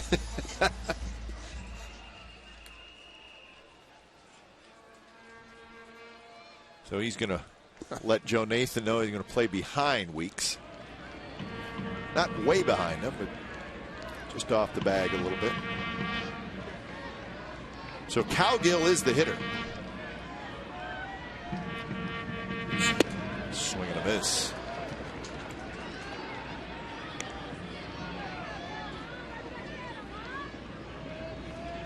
Cowgill is 1 for 3. He had the 2-run homer back in the 5th inning. That got the A's on the board. It made it a 5-2 game.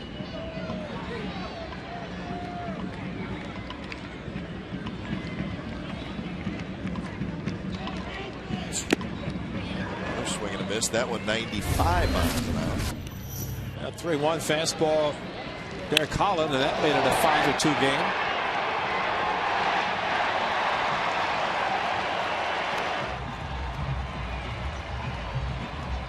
He's got it to 5-3, and then the Angels, why do I keep saying Angels? Rangers made it 6-3 with that run at the top of this 9th inning. Because it's the 50th anniversary of the Angels winning their only world championship. I mean, the 10th anniversary, actually, the 50th season of the Angels in Anaheim.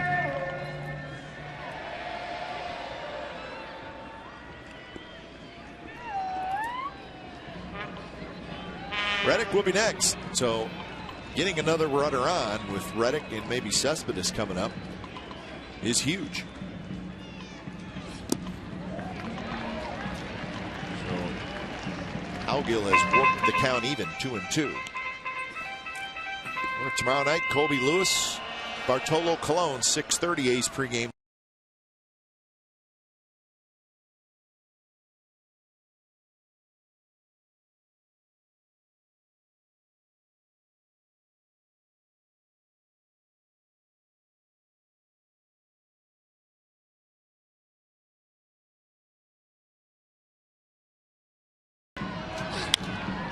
This one's popped up. Long run for everybody, including Kinsler, who cannot quite get it.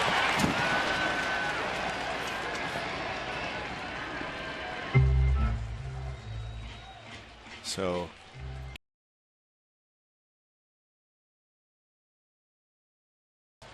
Colby Lewis, Bartolo Colon.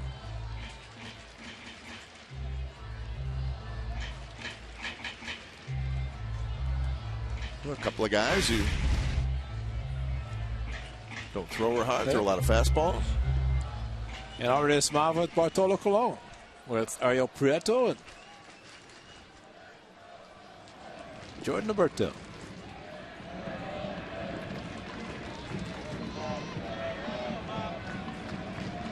So Nathan checks on Weeks, who takes off, and Cowgill skies one on the infield. Weeks is going to have to turn around and hustle back. Beltre has it for out number 2. So Cowgill cannot get aboard. He's 1 for 4. And it's up to Reddick to keep the ball game moving. Well, he had the jump to steal the base at second, but a couple of strikes on Cowgill. He had to swing at what would have been strike 3.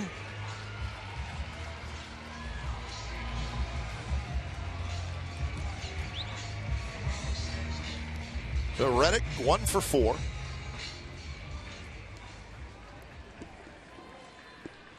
Rangers 1 out away from tying this series up at a game apiece with 2 more to play.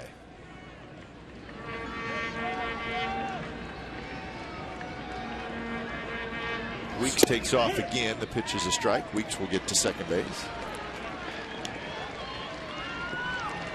Will not get credited with a stolen base.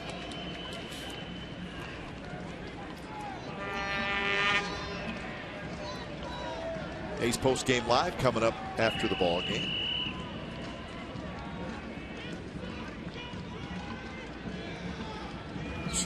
Swing and a miss. Good fastball from Nathan. Dave Benz and Shooty Babbitt are standing by in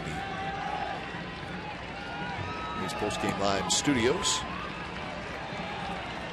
Have all the highlights for you.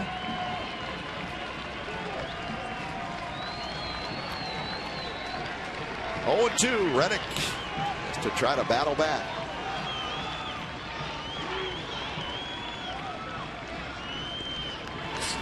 And he swings at the high fastball and misses, and that's the ball game. So the A's strand a runner in the bottom of the 9th, come up short as the Texas Rangers win game 2 of this 4-game series, a final score of 6-3. Holland gets the win, Blackley gets the loss, and give Joe Nathan his 12th save. So 6-3 is the final. You've been watching Oakland A's baseball here on Comcast Sportsnet. It's part of the NBC Sports Group. Don't go away. A's postgame live with Dave Benz and Shooty Babbitt. Just about set to go. They'll break it down from the studio. 6-3 Rangers over the A's.